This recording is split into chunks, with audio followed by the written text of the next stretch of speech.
Like, if I could surmise this in one statement, in like one foul swoop, it seems to me like Essence of Thought has beef with this rationality rules, guys.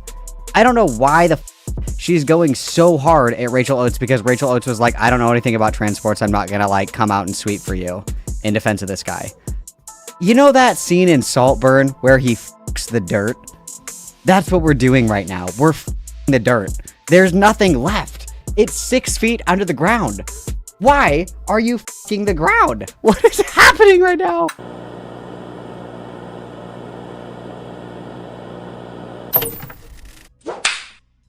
I have really bad news for all of you guys. I have horrible news for you guys. I hope that everybody's ready to collectively cry. I hope everybody's ready.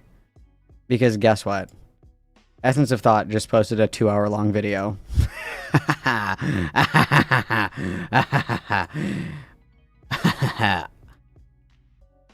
I'm not locked in here with you. You're locked in here with me. How many years has it been since the Rachel Oates shit?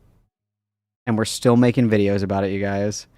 I know this violates the Geneva Convention. Sorry, guys. This is what we're watching. I don't make the rules. Sorry, guys. Rachel Oates on the 1st of October, 2020. These kinds of people who think it's worse to be called transphobic than it is to do anything transphobic, or that it's worse to be called a misogynist than it is to say misogynistic things. Like, it's ridiculous. It's not. Just be a good person and you won't be called these things. Rachel Oates on the 5th of April, 2022. Quote, so quick update, I filed a defamation claim against EOT's video and YouTube agreed with me that it is in violation of the UK's defamation laws and so have restricted it from being played in the UK. The big claims in their video, that I'm a serial transphobe, are utterly false and are said with the intent of damaging my reputation. End quote. It's ridiculous. It's I mean, not. true. Just be a good person and you won't be called these things. This is just one piece of evidence out of many that Rachel Oates wants to ban you from seeing. Why? Well, because it draws into question her own actions, a fact we'll discuss in further detail in a second. But first, a quick content warning for the following. Transmisia, sexual violence, legal violence, domestic abuse, terrorism, self-harm, suicide, gendering, and dehumanization. Terrorism? If you appreciate the research put into each video, please consider supporting the channel via Patreon. You can also support us by liking, commenting, and sharing this video on social media. I'd also just like to take the time to remind our viewers that the statements made throughout our videos are the opinions of myself, the host, based on the evidence I have available to me. They are not and should not be taken as unquestionable fact, which is why we reference everything, because we're valuable. Thus we strive to give you, the viewer, the ability to check all evidence for yourself in order to make up your own mind, which is what the reference numbers in the top left corner are for, the numbers that match up with the reference list found in the transcript linked down below. As such, we encourage all viewers to do their own research to reach an informed conclusion about the topic. Hi there, my name's Ethel Thurston, she, her, they, them, and today we'll be continuing our journey to document the impact Rachel Oates has had on the trans community, specifically how she has on is Rachel Oates still having an impact on the trans community, or is it literally just Ethel? I feel like Ethel is the only one dealing with the nuclear fallout of Rachel Oates, because, listen, as the king of transgenders, Rachel Oates has never done anything to me. The terrorism trigger warning was for Ethel's existence being terrorism. Chill, you guys. Transmisia is... It's like... It just means transphobia, basically. People don't like transphobia because they think that it like sounds like gay, because I mean, it's like the same argument when people will be like, you're homophobic, and it's like, I'm not scared of gay people. I just don't think they should have rights. And so instead of saying transphobia, they say transmisia, because apparently transphobia is... TLDR for us, Rachel Oates versus Ethel. TLDR many, many moons ago. I want to say this is like 3-year-old drama. Like, this is old as fuck, okay? This is really old. What ended up happening was Rachel Oates is a cis lady, and she, like, there was a list that Ethel was a part of. So Essence of Thought is Ethel. There was like a list of like transphobic or like not safe for trans people creators. And there was this guy who was on this list. I can't remember this guy's fucking name. And he made a video about trans people in sports.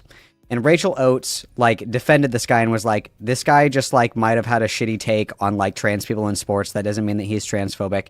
And so Essence of Thought, instead of going after this guy for his shitty take on trans sports, went after Rachel Oates.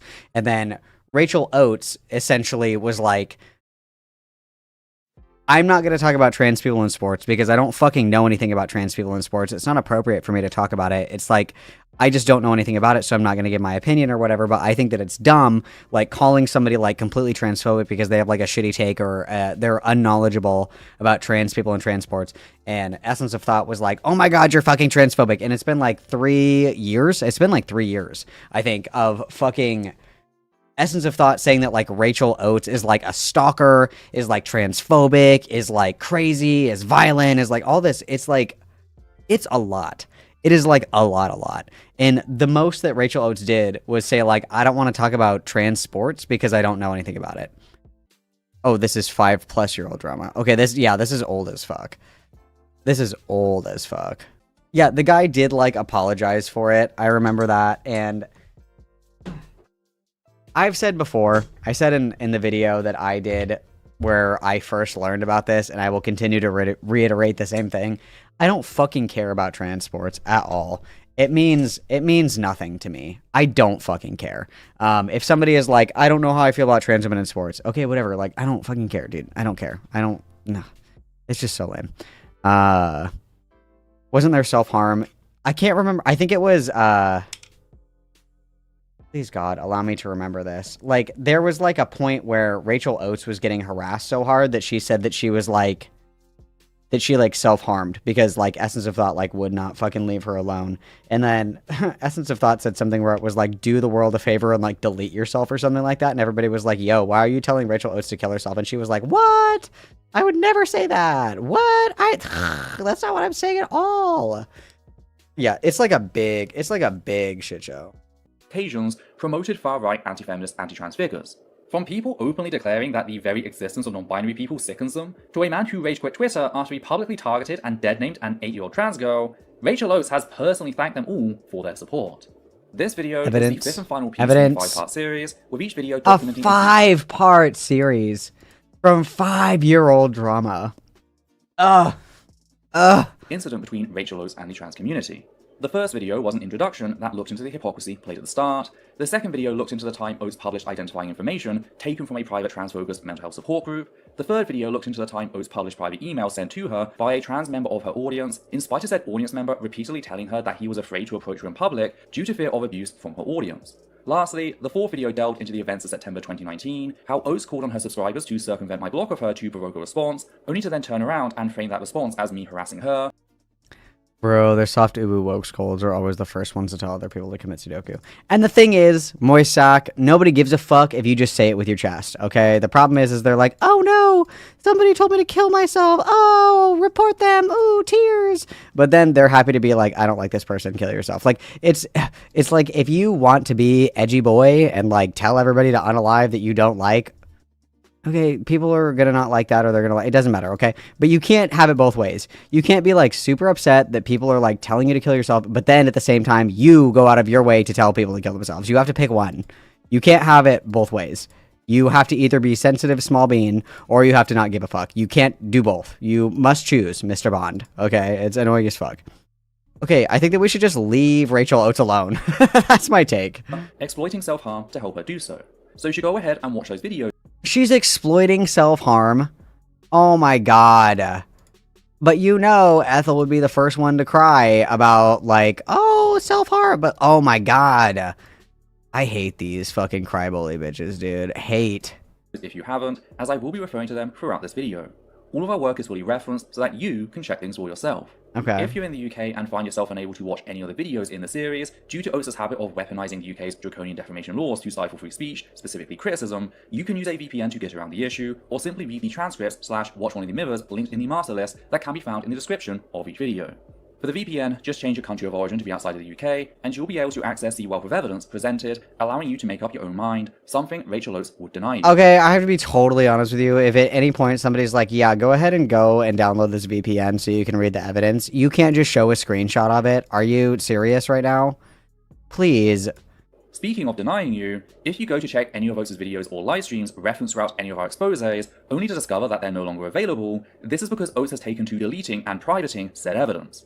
Now, she probably just wants to be left alone, bro. Pieces, unpublished, linking said mirror below her original. Sadly, Oates saw this as an opportunity to abuse YouTube's copyright system. The string of DMCA claims Oates filed put the channel a single strike away from the 3 required to be deleted, permanently putting the future of the channel and my sole source of income as a trans person in jeopardy.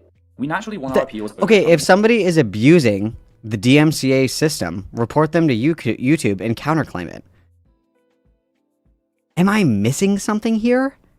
Am I missing something here? If she is false flagging your videos, counterclaim it. Isn't Ethel's wife like a fucking lawyer? Hello? Weeks, leading YouTube to reinstate said videos. That said, we decided it best to remove those videos to prevent any further attempts being made.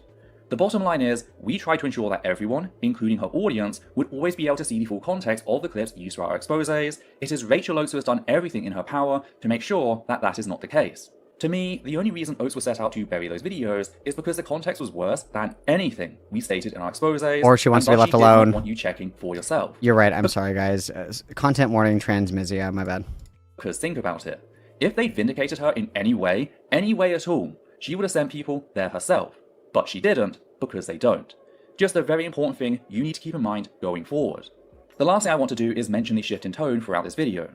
Rachel Oates had a solicitor send us a cease and desist on the 5th of December, 2023. Okay, then why are you fucking making another video? If you're like, oh my god, you guys, they're gonna copyright strike my channel until it's taken away, you guys. I have to be really careful or they're gonna take down my channel. I even got sent a cease and desist letter. Anyway, here's my 6th video. This has to be parody, dude. This has to be fucking parody. Legal action if we did not immediately remove all posts relating to Oates, or archive evidence and pay for damages. This is the as well as terrorism. legal fees. This is the terrorism, I guess. Specialist in internet law for a legal consultation. Full disclosure: the consultation cost £469, which has now been subtracted from the trans community's legal defense fund. Said solicitor noticed several red flags. The trans defense fund? What? What the fuck are we talking about right now? Specialist in internet law for a legal consultation. Full disclosure: the consultation cost £469, which has now been subtracted from the trans community's legal defense fund. Said solicitor noticed the trans community's legal defense fund. Okay, correct me if I'm wrong. Oates in chat. Oates in chat, save me. Are you telling me there is a transgender community defense fund for people to like get money to pursue lawsuits and shit, and fucking Essence of Thought dipped into that for this? Is that what we're talking about right now? Is that what we're talking about right now? Is that what happened?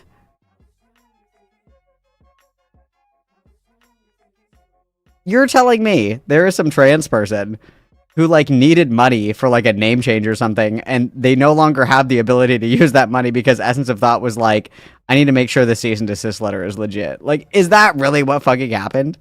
What is this? What is this transgender rights fund? What is this? What is the transgender rights fund? Can anybody tell me what that is? I didn't get invited to the WhatsApp group, so I'm just missing out, I guess. Apparently there's money for me in there. Hello? Can anybody invite me? Can anybody add me to the group chat? I could just be misunderstanding you guys, but that sounded like to me that there is like some kind of fund for trans people that like need money for shit, and Ethel like dipped into this somehow to like get money to get like a cease and to see if the cease and desist letter was legit. If true, what the actual fuck? Get your own fucking cease and desist. Get your own fucking money. What do you? Trans people get a job challenge. Impossible, apparently. Like, Jesus Christ. It does sound that's what it sounds like to me. Somebody invite me to this group chat. Apparently there's money in there for me. Hello? I need a legal defense fund. Hello? Somebody invite me to the group chat. Hello? Red flags with the cease and desist, signs that Oates had no real intention of following through and was relying on threatening us in hopes of forcing us to self-censor, signs which That's literally what a cease and desist is. It's an option for you to like not go to court. Like, that was as much for you as it was for her, where it's like, dude, like, I'm willing to go to court, I really don't want to, like, I'm asking you, please stop. Like, that's what it's there for. by Oates' inactivity during the last 5 months. That said, he still gave us advice on how to conduct ourselves going forward, advice I will be implementing throughout this video, hence the shift in tone. Obviously and in case not. anyone takes issue with the fact that I'm sharing screenshots of said documents, not only am I legally allowed to publish said documents, so long as I redact any and all personal information, but Oates herself You has guys done are the exact playing same with thing. fire. I You guys are playing with fire. Like, if you're super worried about the DMCA claims, one, that you claim are false, counterclaim them. Two, if you're like super fucking worried that this bitch is gonna like clap your channel, maybe like not put out your 6th fucking video about her from fucking Twitter drama from like 5 fucking years ago. I don't know, dude. Also referring to the fact that, on the 5th of November 2023, Rachel Oates published a screenshot of the first page of a cease and desist she was sent to the Fundy Snark Uncensored subreddit. That is the general Not the standard subreddit, as set bro, by Oates no. herself. So with all that noted, the first thing I want to do is address something that has come up previously and will almost certainly come up in discussions surrounding this video, and that is the concept of guilt by association. We need to discuss what it is and how some people have corrupted its original meaning beyond all usefulness. Guilt by Okay. association is an informal fallacy. That is to say, a fallacy which is caused not in the form or structure of an argument, but rather its content or context. Said arguments are only fallacious under very specific circumstances, whilst being completely valid in general. Okay. With regards to guilt by I association, agree so far. it can be better labelled as guilt by spurious, that is, unrelated association. The classic example is Stalin had a mustache. John has a mustache. Stalin was evil, therefore John is evil. There is no known Okay, I don't disagree so far. Okay, do we please God? relation between facial hair and morality. Can I make this faster? Ergo, Will you guys that be is a okay with spurious that? relation, making okay? it entirely fallacious. Another example, given by Levi, is Jane works for a charity. John works for a charity. Jane embezzles money from charity. Therefore, John embezzles money from charity. This is guilt by association, since there's nothing about the shared trait of working for a charity that makes someone embezzle money, hence it's a spurious association. However, if, in the hypothetical, John had been friends with Jane and then continued to be such after said theft came to light and she showed no remorse for her actions, it would be entirely fair to judge John's morality on that basis, since it shows us what John will tolerate in the people he chooses to surround himself with. It Okay, should I make us understand. question what his own values are. Okay. There are things that should be deal breakers when it comes to friendship and Next. support. Yes, we can Next. disagree on things like pizza toppings, but when it comes to bigotry, abuse, and exploitation, that's not Okay, there something we we should go. tolerate in the people around us, much less defend, or worse, promote them for.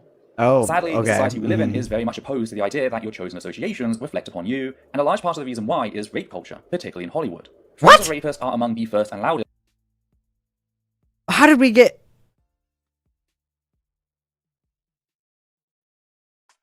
How did we get to rape culture? Where did we?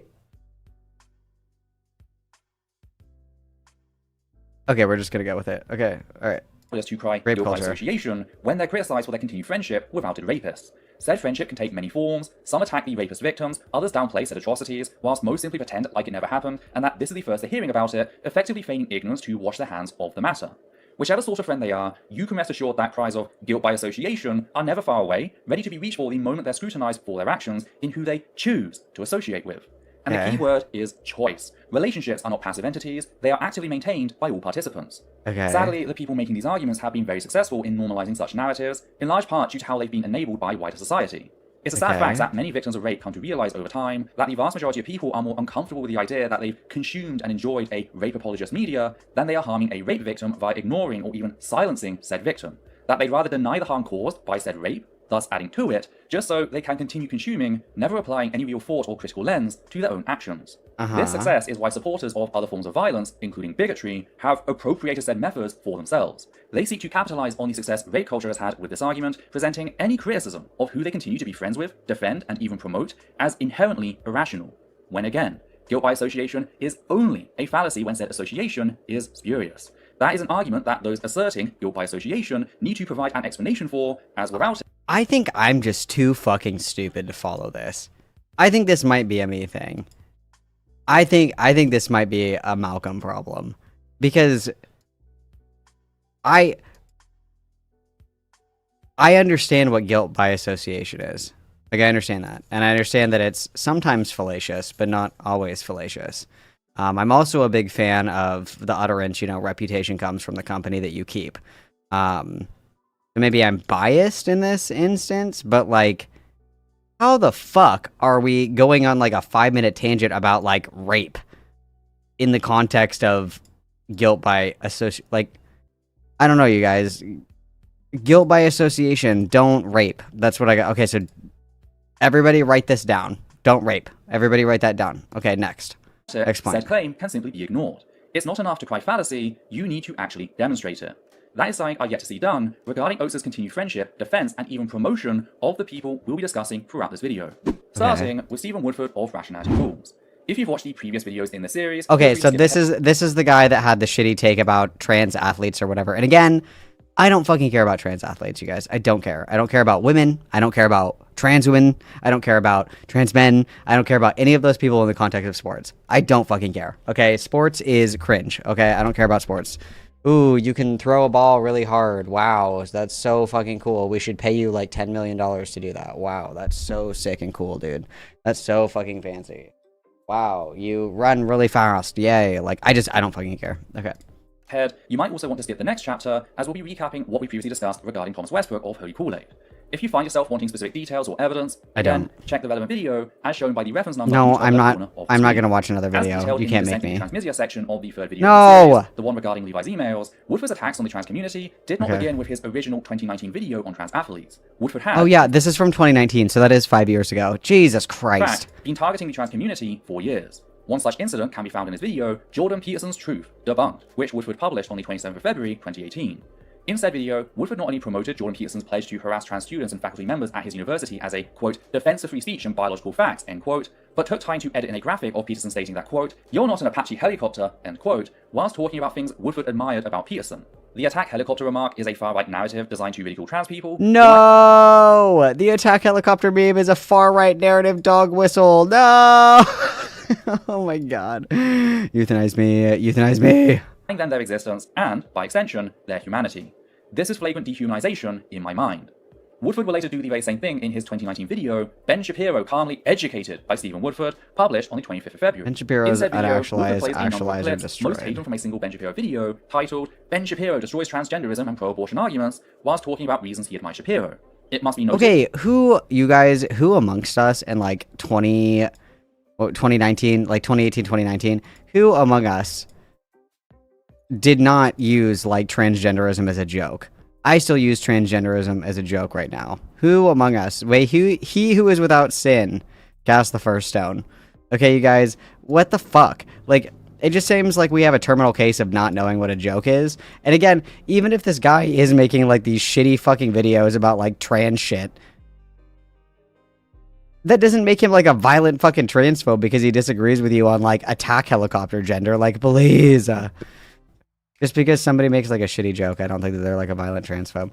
Also, again, I will reiterate, it's very true, Eli, that like most quote unquote transphobia is just like ignorance. Like people just don't know. That doesn't mean that we like shit our pants and cry like 24/7, 365. Some people are like, don't ascribe to malice what can be explained by negligence. Some people are just in their own little world. They're not thinking about other people around them. It's not personal. It's not intentional. They just don't think about it. Don't attribute to malice what you can excuse with negligence, okay? Don't work yourself up over shit that's not worth getting worked up about. Fucking stupid.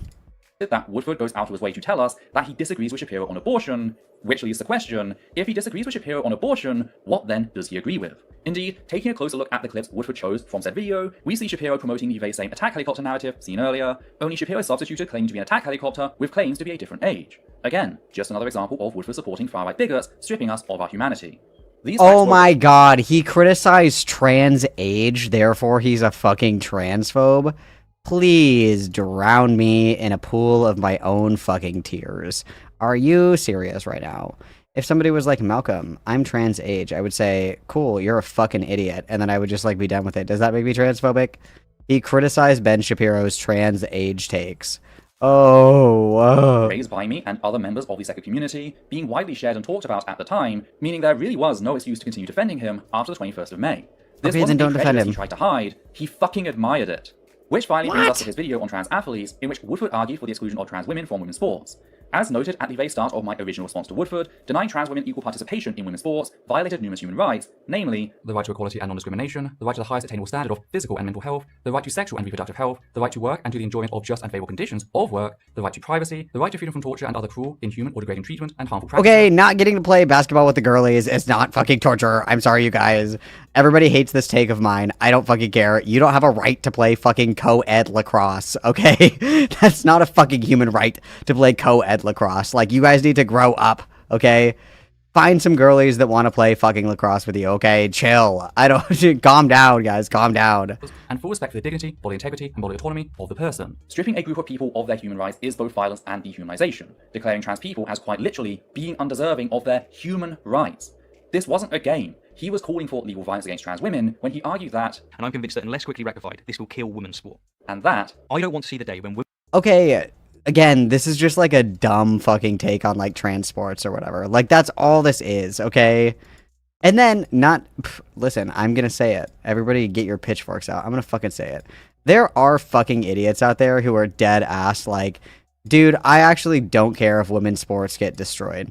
I don't care if, you know, cis women get just like absolutely fucking destroyed by trans women, because I don't care. I'm a gender abolitionist. There are fucking idiots that say crazy shit like that, okay? Like, we can't pretend that everybody has a logical, like, balanced, nuanced take on, like, trans people in sport. There are people out there who say crazy shit. I don't know what to tell you guys, okay? And, again, I don't care. Sports is lame and gay. I don't care. But, okay, this is just somebody who's like, oh my god, like, what if there's no more women's sports, guys? That would suck. You're really gonna, like, die on the hill that this guy, like, wants all trans people to be tortured to death and murdered in, like, fucking Guantanamo Bay? Because he's like, guys, I don't know. Maybe it would be cool if there was still women's sports. Like, that's it? That's it? Oh my god. I want everybody to play, like, I want to see a game of, like, sports ball where everybody just did, like, where everybody's in a K-hole. I want to see, like, people trying to play soccer while everybody's in, like, a fucking K-hole. That's what I want to see. Or I want to see, you know, I want everybody to run a marathon after they just did, like, 6 lines of cocaine. Okay, that's the kind of sports that I'm interested in watching. I don't give a fuck if you can, like, pitch the ball really fast or what. Whatever. I don't care. Let's make this exciting. Let's make this exciting, okay? Everybody just did a keg stand and chugged the entire fucking thing, and now they have to run 100 meters. The first one to puke loses. Like, come on. Let's spice it up, you guys. Let's spice it up. This is just so boring.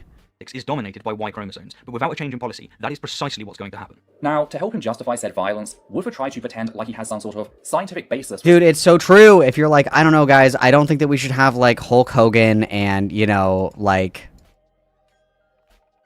Oh, this is so sexist of me. I can't think of a female athlete. Oh no, cringe. Oh no, I'm about to get canceled.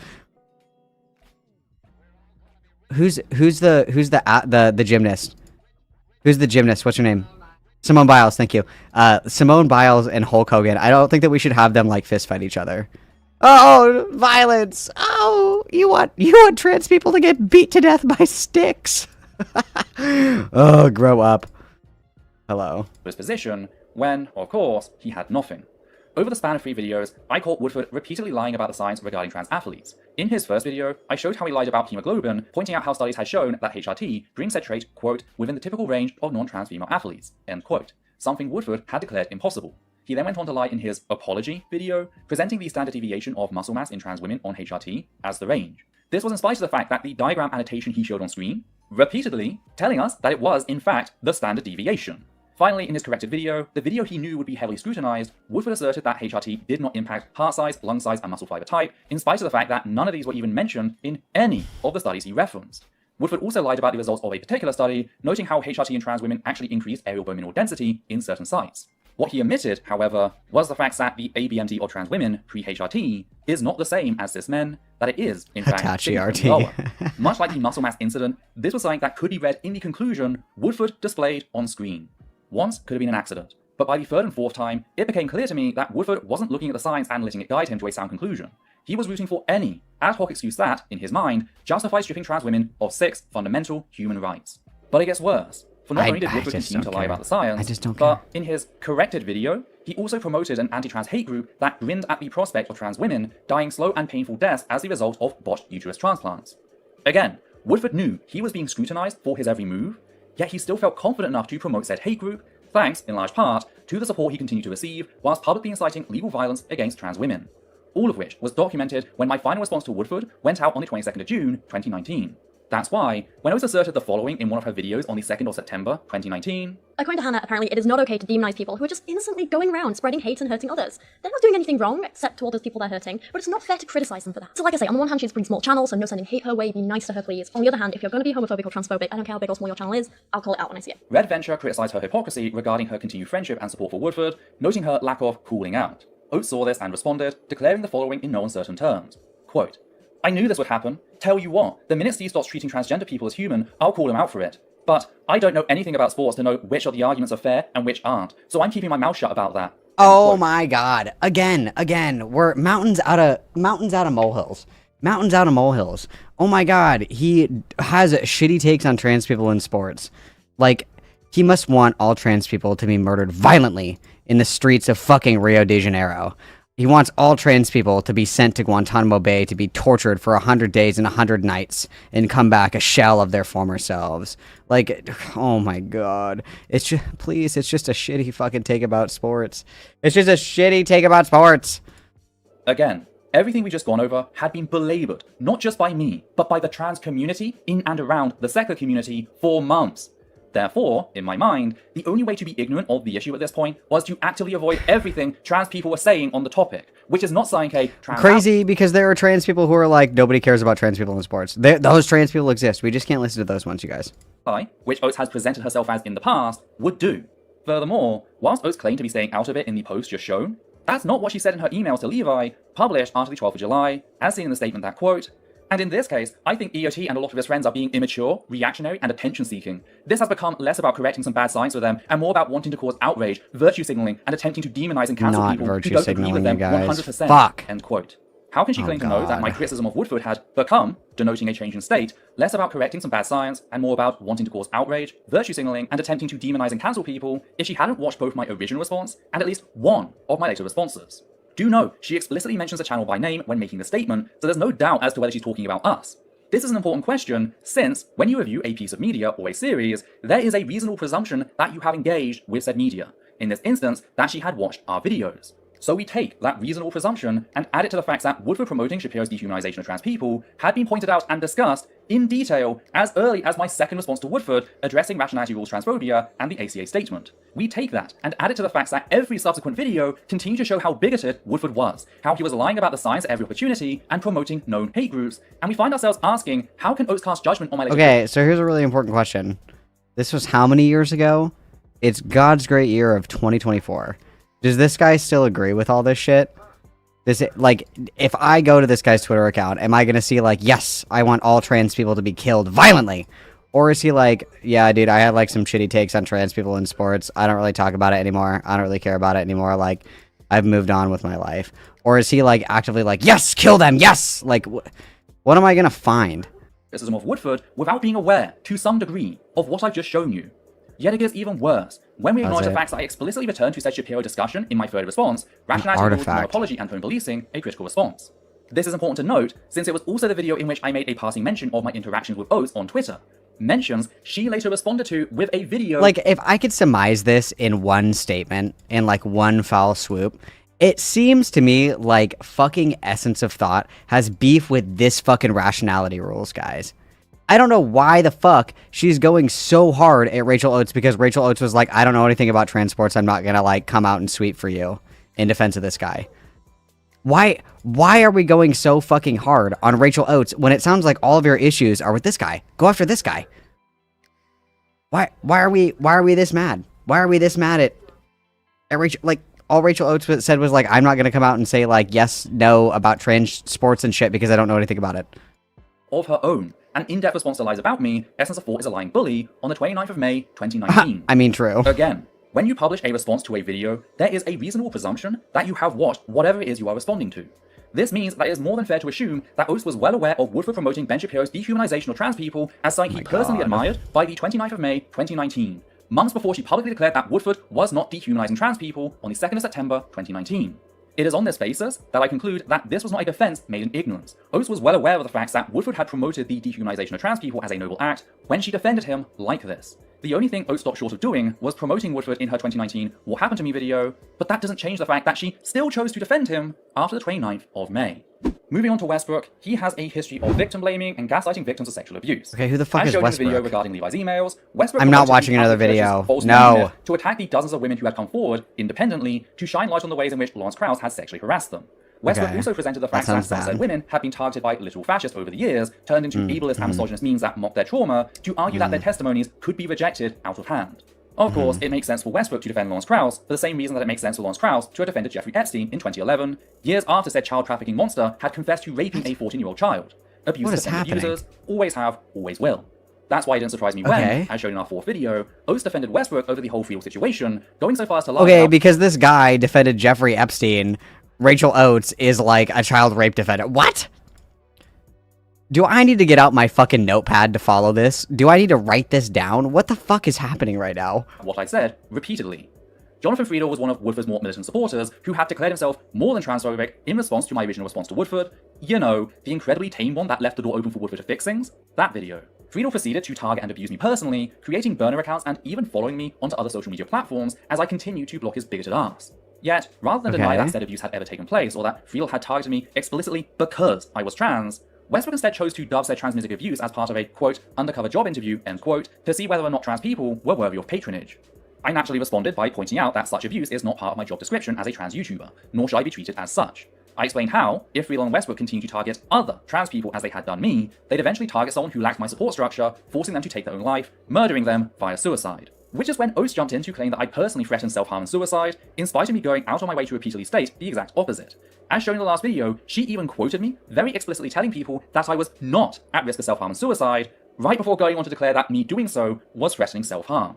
She ran with this What? idea, presenting me standing up for the lives of my fellow trans siblings as the actions of a domestic abuser who threatens self-harm when facing accountability, going so far as to reference me in a video about abusive girlfriends. That's how hard Oates went in on her defense of Westbrook's normalization of transmissive abuse and harassment. This is something I didn't really stress so much in the previous video, as the focus was mostly on the hypocrisy of what Oates did next, but it's important to point out how, every time she lied about me having threatened self-harm, in spite of me repeatedly stating the opposite, she was doing so to defend Thomas Westbrook, and, by extension, the actions of Jonathan Friedel. She was doing And so- therefore endorsing Jeffrey Epstein, and therefore is okay with baby rape. Like, where are we? Why is this video 2 hours long? Why are we doing this? Why are we doing this? Why are we doing this? And you have a cease and desist letter, like, towards you about this person that you keep making fucking YouTube videos about, and you're scared your channel is gonna get clapped. So instead of just, like, picking a different topic, we're gonna make our fucking 6th YouTube video about this person for what? 5-year-old drama that's dead. It's really important to know when to leave the party, and I think the party is over. I think that we need to pick a new topic. I think that 5-year-old Rachel Oates drama, I think that it's over. If anything, I think Rachel Oates slapped you with a cease and desist because she is so fucking tired of opening YouTube and seeing another fucking video about her from how many years ago is it now? Oh my god, dude. So, to defend direct abuse targeted at a trans person explicitly because they were trans. This wasn't passing acknowledgement between acquaintances, this was full-on support for Westbrook. It's therefore unsurprising that Rachel Oates would go on to personally thank and promote Westbrook in her What Happened to Me video, but I find her defending Westbrook by lying about what I said to be a much more compelling argument. You can also say the same regarding Woodford and Oates' entire part in the events of 2019. None of this was passive, it was a choice Oates made. Speaking of choices, that brings us rather nicely to Oates' promotion of Rosa Dawn. Rosa Dawn is a far-right token trans person in the UK. Rose of Dawn? When was the last time Rose of Dawn made a YouTube video? I haven't heard that name in like 4 fucking years. 2 years ago. 4 years ago. 4 years ago. 4 years ago. 5 years ago. 5 years ago. What are we doing right now? You know that scene in Saltburn where he fucks the dirt? That's what we're doing right now. We're fucking the dirt. There's nothing left. It's 6 feet under the ground. Why are you fucking the ground? What is happening right now? Cheering on violence against the trans community. One example is the way in which Dawn celebrated the repeal of Gillet competence, a UK medical standard first introduced to ensure that teenage girls could access contraception without parental oversight, so long as they could demonstrate an understanding of the medications, a standard which went on to be applied to all medical treatments, including puberty blockers. Dawn also defended cis-lesbian and self-confessed serial rapist Lily Cade after the BBC was dragged for presenting Cade as an authority on women's safety as part of a coordinated effort to paint trans women We're as just hella late to the party, you It's therefore not guys. surprising that, in 2019, Rosa Dawn rushed to Oates' side in order to help her demonize me whilst using her tokenage to prove that Oates can't possibly be an anti-trans bigot. A move that Oates responded to by, once again, personally thanking Rosa Dawn, promoting her in Oates' What Happened to Me video. Yet the love didn't end there, with Rachel Oates going on to include Rosa Dawn in her video, 5 Women You Should Be Watching on YouTube, published on the 12th of February 2020, in which she presented Rosa Dawn as a feminist icon. You know, the person who went on to celebrate the erosion of reproductive rights in the UK and defended a serial rapist? That Rosa Dawn? That's what seemingly passes for a feminist in Oates' mind. Why weren't you talking about this at the time then? Was this mentioned at the time at all? Or are we coming back to like beat a dead horse? Like Rose of Dawn doesn't make content anymore. Rose of Dawn hasn't made content in like 2 fucking years. Was this ever addressed when it was actively happening? Because yeah, Rose of Dawn is kind of like a piece of shit. And Rose of Dawn is like hella fucking dumb. And she's got some crazy fucking takes. And I would consider Rose of Dawn to be like, to engage in some transmisia from here and there. You know what I mean? But like, again, we're fucking the dirt. How long ago was this, guys? Like, what the hell? Thankfully, a number of trans people spoke up about the issue because the problems were known at the time, pointing out Rosa Dawn's sordid history of bigotry, particularly towards non-binary folk. The pushback was at least large enough that it prompted a response by Oates, with her asserting that, quote, "On reflection, I now regret adding Rose to the list of recommendations because I wasn't aware of how much her content included harmful discussions about non-binary people. If I'd known, I don't think I would have promoted her in this way. I still think of her as an intelligent, hard-working, and well-meaning person, and I still refuse to outright denounce her because I think some of her content is important and is good, and I still think it's incredibly important to see and understand other people's views and open conversation with them. However, you guys are right. I don't want to be accidentally promoting content which harms people, and so, for that, I'm sorry." End quote. One thing I want to highlight here is a part of that last sentence, that quote, "I don't want to be accidentally promoting content which harms people," end quote, since it will be interesting to see how Oates and her audience harmonize that with whatever arguments they make regarding the people discussed throughout this video. Returning to the overall post, however, there's just one major problem. Rosa Dawn's entire deal is terrorizing marginalized folk, particularly trans people. The video in which Dawn defended Oates is part of a series literally called Trans Stupid, a title that is both ableist and transmissive. This isn't like Woodford where his anti-trans views only...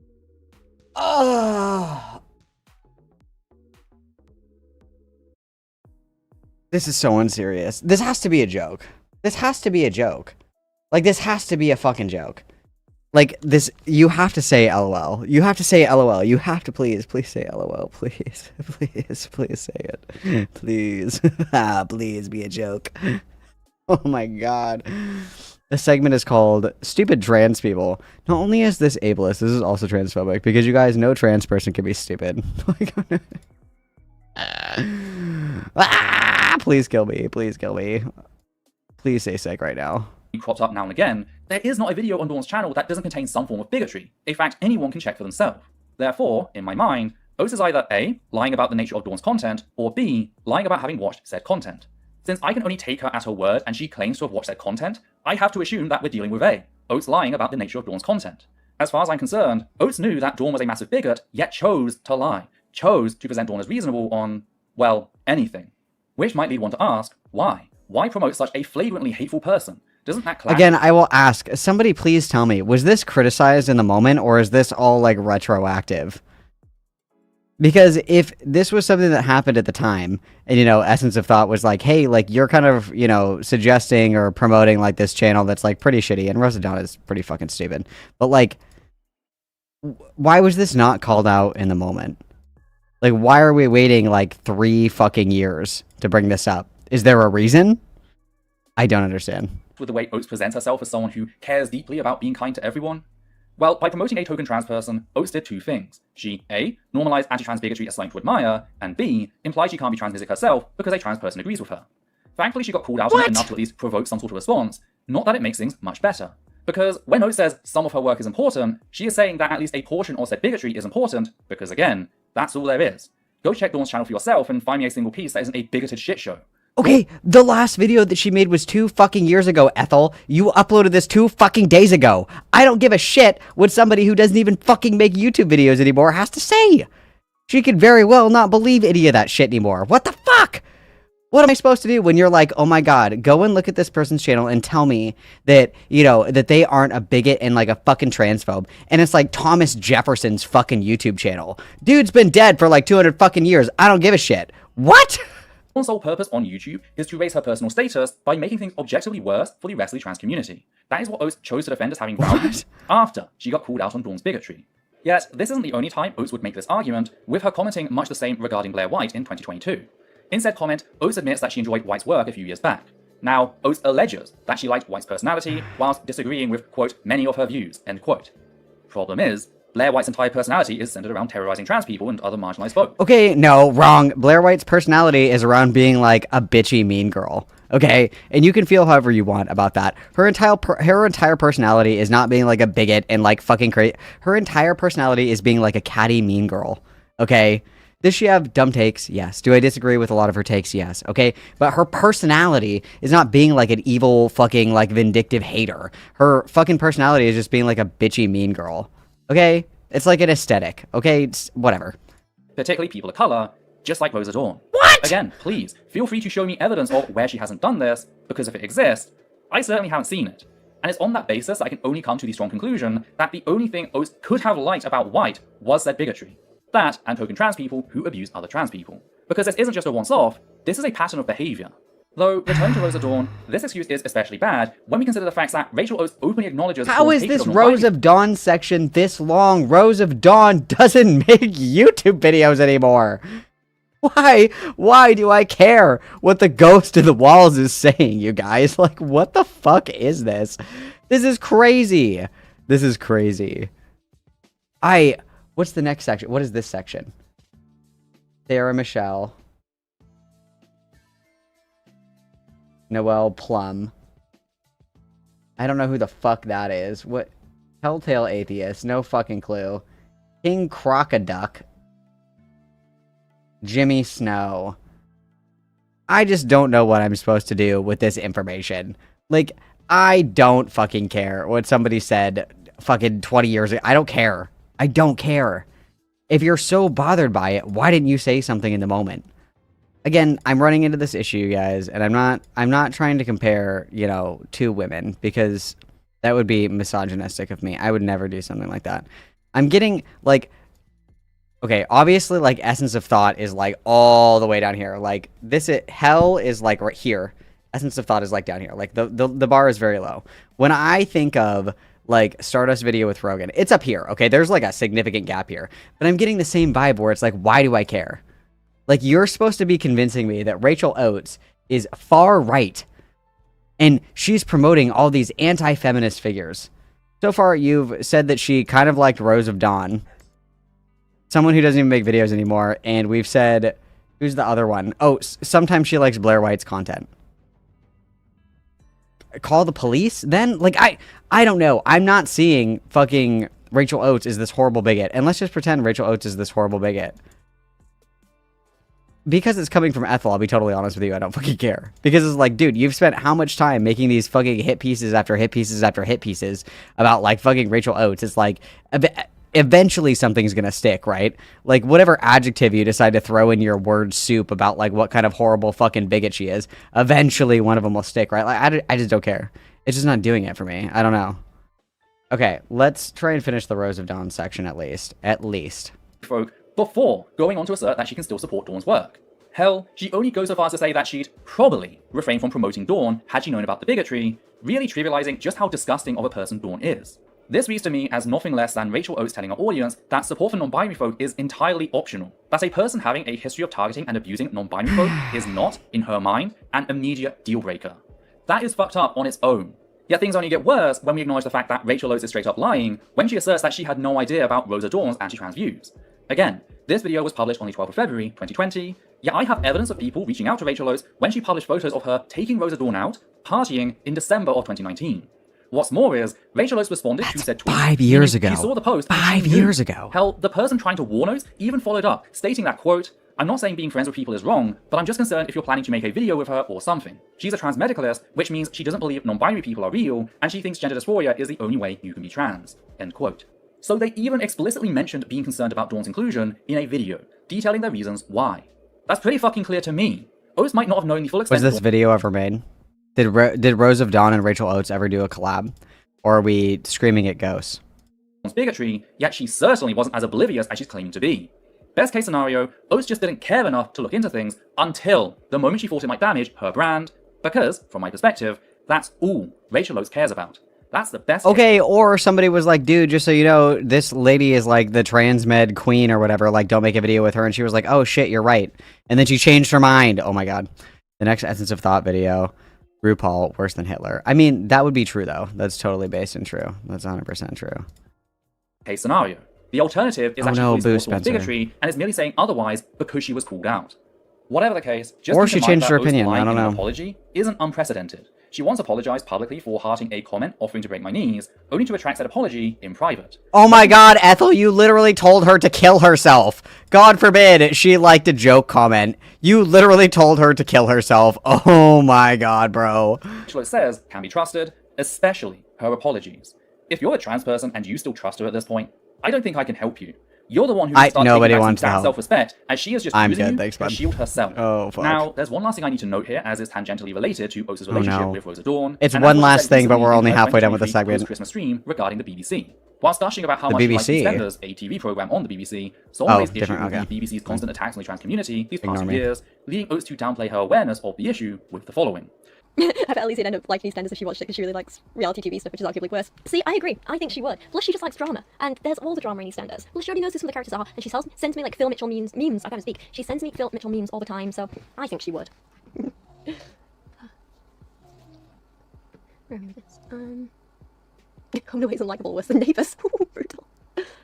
Okay, what am I supposed to be That's mad not about here?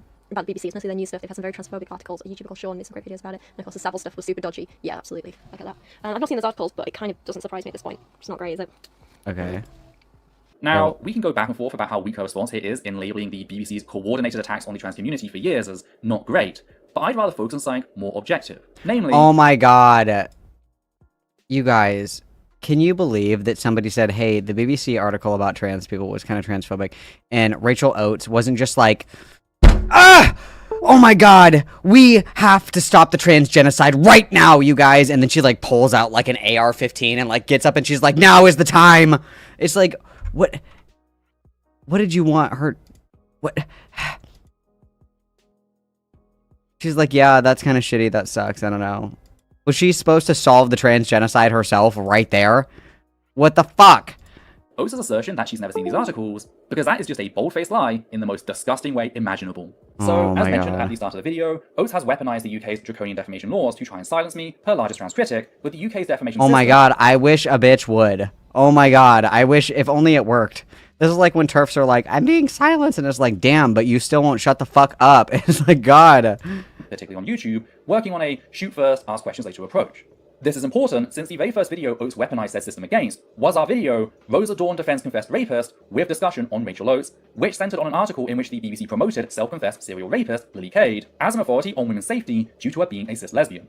That article was titled, We're Being Pressured into Sex by Some Trans Women, which presented trans liberation as an inherently predatory movement created by trans women to rape cis lesbians. To make matters worse, as discussed at length in my response, the BBC later clarified that they knew about Lily Kay's self-confessed serial rape prior to publishing the article, yet they chose to go ahead with promoting her as the heart of their story. Why? Well, I think it's because without her assertions, the entire thing just fell apart. This led Rosa Dawn, who also appeared in the article, to bemoan the fact that people would point to the BBC's lack of journalistic integrity as reason to ignore its smear campaign against trans women, before Dawn went right back to defending and promoting Lily Cade as if nothing had happened. That's what the first half of that video was about, the BBC presenting trans liberation as the invention of trans women to help them rape cis lesbians. Rachel Oates felt familiar enough with the contents of that video not to respond, but to file a legal claim against it. We once again return to how it's fair to presume someone has engaged with a piece of media if Okay, quick update. I filed a defamation claim against Essence of Thought video, and YouTube agreed with me that it is a violation of UK defamation law, so I've restricted it from being played in the UK. Essence of Thought, I was saying, they want to, quote, take me to court, and will, quote, try to get my channel terminated. I know Essence of Thought think this doesn't matter because I'm a, quote, upper-class person with some magical money to fall back on, but I'm not. I've always said I come from a family with a 4-figure income, and I've got myself where I am today by working 2 jobs, blah, blah, blah. So, okay, so what was the... It's because she's involved, she's like included in this article about like Lily Cade being like a fucking rapist, and they're like, essentially shoehorning her into like essentially like defending a rapist, which I mean, I didn't see the video. Lily Cade is vile, and that whole thing with the BBC was absolutely fucking unhinged and handled very poorly by the BBC and by those who were tangentially like aligned with it, because they were very well aware of Lily Cade's behavior and they chose to go forward and like use her as a centerpiece for this fucking article anyway. Okay, big fucky wucky on the behalf of the BBC as far as this is concerned. However, what the fuck does Rachel Oates have to do with this? Because she didn't come out and say like literally everybody that works for the BBC should kill themselves because she didn't like get mad enough on your behalf. Like, I just don't understand this. I do not understand this. I don't get it. What did she want her to do? Rachel Oates felt familiar enough with the contents of that video not to respond, but to file a legal claim against it. We once again return to how it's fair to presume someone has engaged with a piece of media if they respond to it, only this time, it's a legal fucking requirement. All defamation claims had to be filed and reviewed in full context. In this instance, discussion surrounding a BBC article presenting trans liberation as inherently predatory. So, for Oates to assert that she had no idea about the BBC's history of promoting anti-trans bigotry, that she hadn't seen those articles, is just a straight up lie. Oates not only knows of, but is, in my mind, complicit in helping the BBC bury the fact that they promoted a self-confessed serial rapist by having our video blocked in the UK, the very same UK where the BBC... There are plenty of videos on Lily Cade that are not blocked in the United Kingdom. They don't violate defamation laws in the United Kingdom, and they don't violate terms of service in any way. Okay, it's because you lumped her in as being like a fucking mega rape sweeper and a mega rape defender and somebody who would love nothing more than to be best friends with a raper. Okay, that's why. Like, do we not see the distinction here? Are we blissfully unaware of the connotations of calling somebody like essentially like Jeffrey Epstein light? Like, do we not see the implications, like why that would be considered like slanderous in some instances, especially in places like the United Kingdom where they do not fucking play with that shit? Like, what is going on? Operates. Oates not only knows about the BBC's violence against trans people, she, in my mind, has made herself a part of that very violence. So I am fucking disgusted at her attempts to deny that she's aware of the issue. Fucking disgusted. To me, this really does harken back to what I said in the section regarding guilt by association, namely how friends of known rapists like to pretend like the fifth time they're asked about their friend being a rapist, on record, is the first time they're hearing about it. I can't help but see the similarities, and for what? So that Oates can ignore the BBC's violence whilst pretending to be a trans ally? Jesus fucking Christ! Cis people really need to pull their heads out of their asses and do better. Yeah, cis people. This isn't it. Yeah, Returning to the post in sissies. which Oates was warned about Dawn's Okay, fuck. What the hell is this? Does Ethel not see that the hoes do not care? Does Ethel not know? Is she blissfully unaware that the hoes just don't fucking care anymore? This is dead drama. It's dead. It's dead. It's been years. Years. And we're trying again.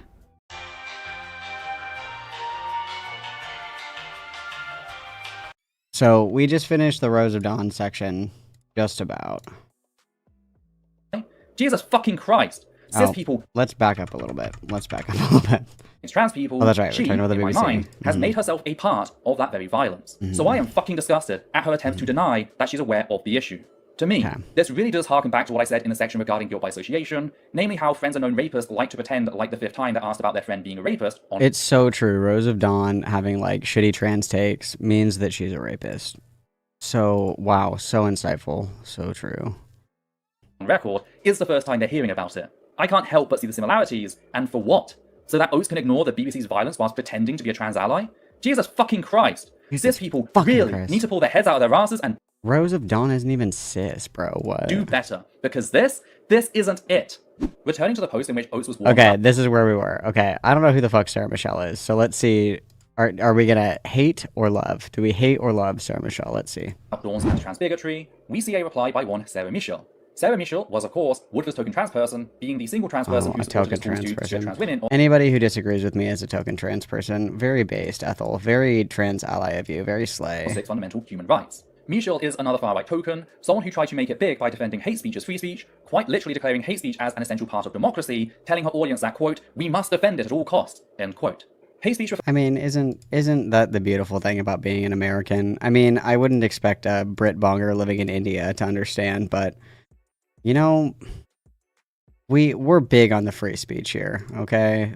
Big fans, okay? refers to speech that is intended or likely to incite violence on the basis of a protected characteristic, with said characteristics in the UK being disability, ethnicity, gender reassignment, nationality, religion, sex, or sexual orientation. This includes both direct calls to violence, such as lynching, as well as the promotion of harmful stereotypes which are likely to result in said violence, such as a claim that gay people are more likely to be child predators. To give an example, in 2010, a group of men from Derby distributed a series of leaflets, including one titled Death Penalty, that showed an image of a wooden art mannequin hanging from a noose accompanied by references to gay people. This was an example of direct incitement of violence towards gay people, and was subsequently reported, leading to the 3 men responsible being found guilty in 2012, making them the first people convicted in the UK for hate speech on the basis of sexuality. I don't know why she's in That is what India. hate speech refers to.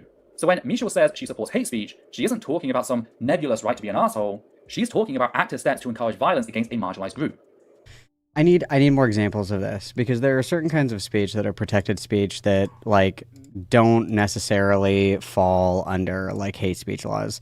Like you can say like I guess I can't say it on fucking YouTube or on Twitch, but like you could say I hate X group, or I think that X group is like subhuman or degenerate. Like you can say things like that, or you can say slurs or whatever, and that's, you know, you're right to say whatever, but like when that encroaches on advocating for violence, like obviously that's not protected speech. But like I need an example here, because I doubt that this lady was like, yeah, we should let people threaten to kill all gays. I highly doubt that's what she said. Like I would like an example, you know. I don't know what Rachel did with the hate speech girl. I have no fucking idea. I don't know. It's guilt by association, apparently. I don't fucking know. I need a better example than this, because just saying she supports hate speech. Okay, well, what does that mean? Does she mean that we should be able to say slurs, or does she mean that we should be able to like advocate for the killings of individual people?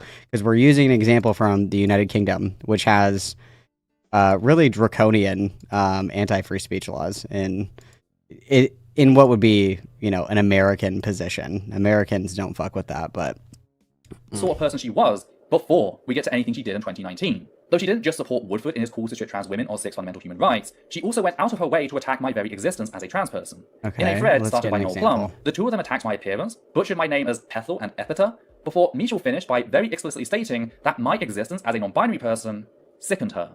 okay, so she's just being like transphobic. I don't think that falls under the category of hate speech. Like, I could be like, you're ugly. Like, I don't think that you're really trans. I think that you're an embarrassing trans person. Like, those are like asshole things to say. That's not hate speech though. That's just being a dick. If somebody was like, we should, you know, redacted Ethel, then yeah, that would be inappropriate. But just like saying douchey things isn't hate speech. This was a horrific display, not just of general transmisia, but specifically embimisia. This was pure Enbymisia. Yet, it was after said public display that Rachel Oates chose to promote her, chose to tell her own audience to go and subscribe to Michelle, someone who had publicly attacked my right to exist as a non-binary person. This would lead Michelle to stick around, bringing us back to the way in which she defended Oates' budding friendship with Dawn, attacking people who tried to reach out and warn Oates due to said people assuming that Oates simply didn't know. And Oates did nothing to put an end to said behavior. Rather, she continued to promote Michelle, with a link to her channel remaining on her video until Oates privated the entire thing as I began publishing the series. Again, this wasn't passive. To me, as the person directly targeted, this was active support and promotion for Sarah Michelle and her actions, including her treatment of me and other non-binary people. Of course, Michelle wasn't alone in the... Okay, that's the whole segment on that. I need a little bit more. So she had a link on her YouTube to like say like, oh, this is a good person to follow or whatever, but she was actually like being transphobic to Ethel. Okay, but we started this with saying like she endorses hate speech and engaged in hate. I wouldn't consider just like being a shitter on the internet to be tantamount to hate speech. Like, yeah, you could say that was like a fucked up thing to say, or you could say like, yeah, that was transphobic of her to say, or whatever. I think that's all within like the scope here, but it seems like we're trying to like build this like monument, like we're trying to build up that this person is like calling for the execution of like fucking Ethel, and I don't think that is what happened. Like she just had like a link to her on her YouTube channel, I guess, like, hey, like this isn't like follow this account. I don't know. I'm imagining, and I could be wrong, but I'm imagining it like if you're on Twitch, there's like people that you can, it's not like promote, but it's like people to watch while you're not streaming or whatever. Like, you're not like promoting them, but it's like, hey, I'm offline, like check out these channels or whatever. It could be something like that. But like, again, like, why not just attack her on what exists, right? Because I'd be a lot more like receptive to criticism of like, you know, she said that this person is a good person to follow on Twitter, and this person was like transphobic to me. Okay, like, I think that's a fair criticism. Like, okay, like maybe we shouldn't be, you know, suggesting that people follow this person that was transphobic to you. I think that's a fair criticism. But it gets like twisted into like, she's advocating for hate speech, you know, these people want to kill me, blah, blah, blah. And it's like, all they said was like, just like shitter, like probably like rude things to say. I don't know if that, like, that doesn't really do it for me. Yet, Okay. it was after said public display that Rachel Oates chose to promote her. Okay, so this, make this bigger. What is this?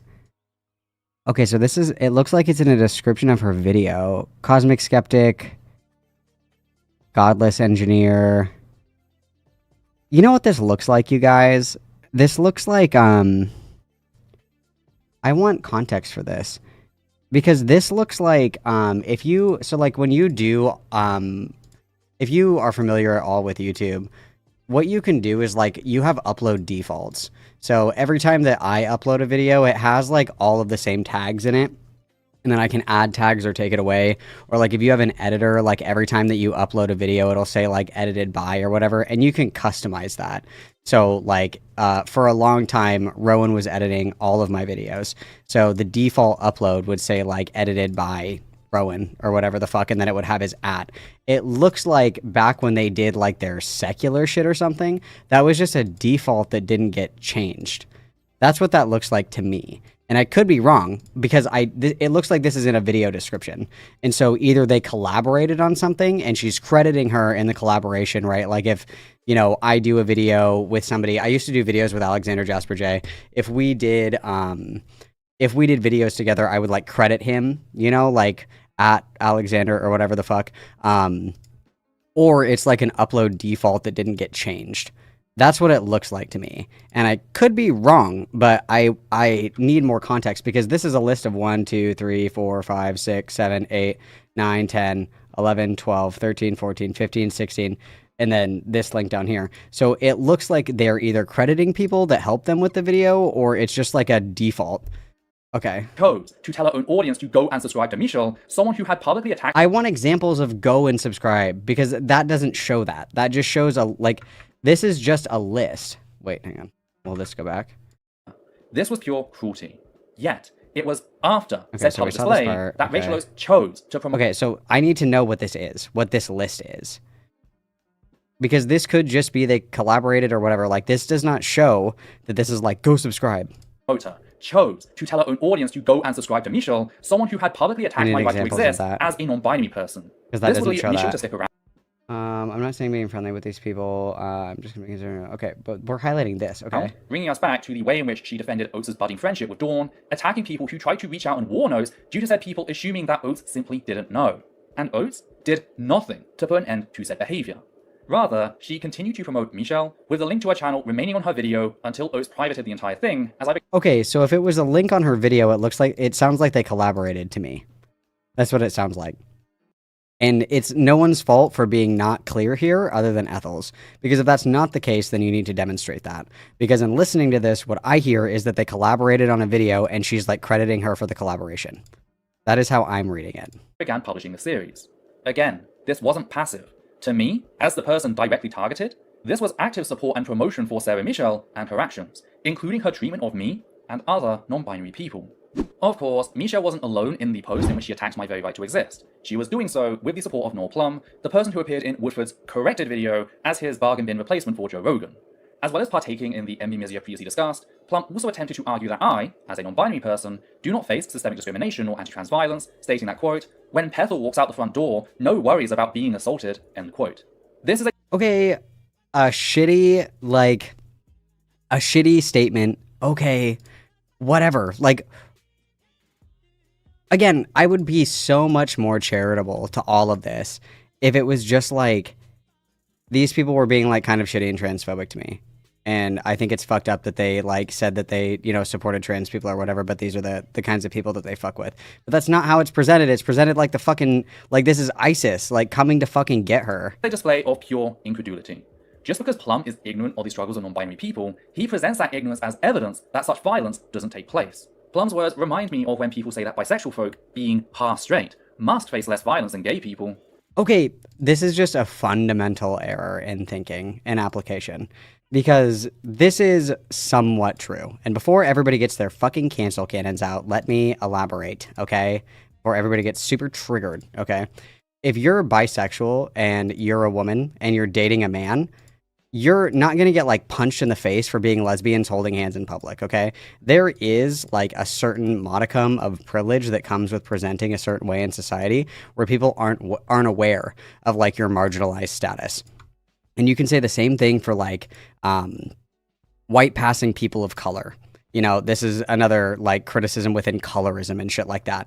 And you can say the same thing with like trans people, like passing trans people. Well, there's still like a risk of like getting like fucking hate crimed. Your risk is substantially lower than people who are like very, for the lack of a better phrase, like visibly trans, right? Like I can't think of a better way to say that, but like this is just true. And it's like, was this like a foot in mouth comment? Yes, this was a foot in mouth comment. However, this is not the hill to die on, Miss Ethel. This is not the hill to die on because it is undeniably true that you are significantly less likely to get the shit kicked out of you for being gay if you're dating somebody who is the opposite gender or opposite sex, however you snowflakes want to define it. I don't care. But, like, that's just undoubtedly true. Like, this is, like, a shitty-ass fucking comparison. Because, I mean, if you're bisexual and you're dating a man and you're not walking down the street holding hands with another girl, nobody's going to rock your shit for being a lesbian. Nobody's going to call you the D slur. Nobody's going to, like, spit on you and be like, ew, F slur. Like, because you just look like a straight person to them, they're not going to think twice about it. Like, yes, this is, like, the whole, like, axis of, like, passing privilege. That's exactly what that is. What? I sent Essence of Thought. I sent Essence of Thought citation in the video. That one doesn't have a source. So anyway, this part here where she is saying that Michelle is promoting this violent transphobia or whatever, this list that we just looked at where it's like fucking 12 people or whatever, there's not a source for that. So this looks like they just collaborated together and she was like tagging who she collaborated with, which is a fucking nothing burger. Okay, if I collaborated with, I don't know, like Calvin Guerra or something, I would still at him in the video description. Like I'd be like, this is who I was talking to, like at Calvin Guerra or whatever the fuck, you know what I mean? Like that's just like streaming etiquette. You just like credit who's in your video or you like shout out who's in your video. I don't know what to say. Like this is a fucking nothing burger. The reality, meanwhile, is that bisexual people, particularly bisexual women, have the highest rates of intimate partner and sexual violence victimization of any sexual... Okay, again, the shoe doesn't fit. Intimate partner violence is different than somebody walking down the street and saying, look, gay person, and then just like smacking you over the head. Like they're not comparable. Okay, like yes, there's higher rates of interpersonal violence in like queer relationships. This is true. Okay, however, we're not talking about in queer relationships. Like the criticism is that when Ethel walks outside, Ethel is not like violently attacked for like being trans. That was a foot and mouth criticism that probably didn't need to be said.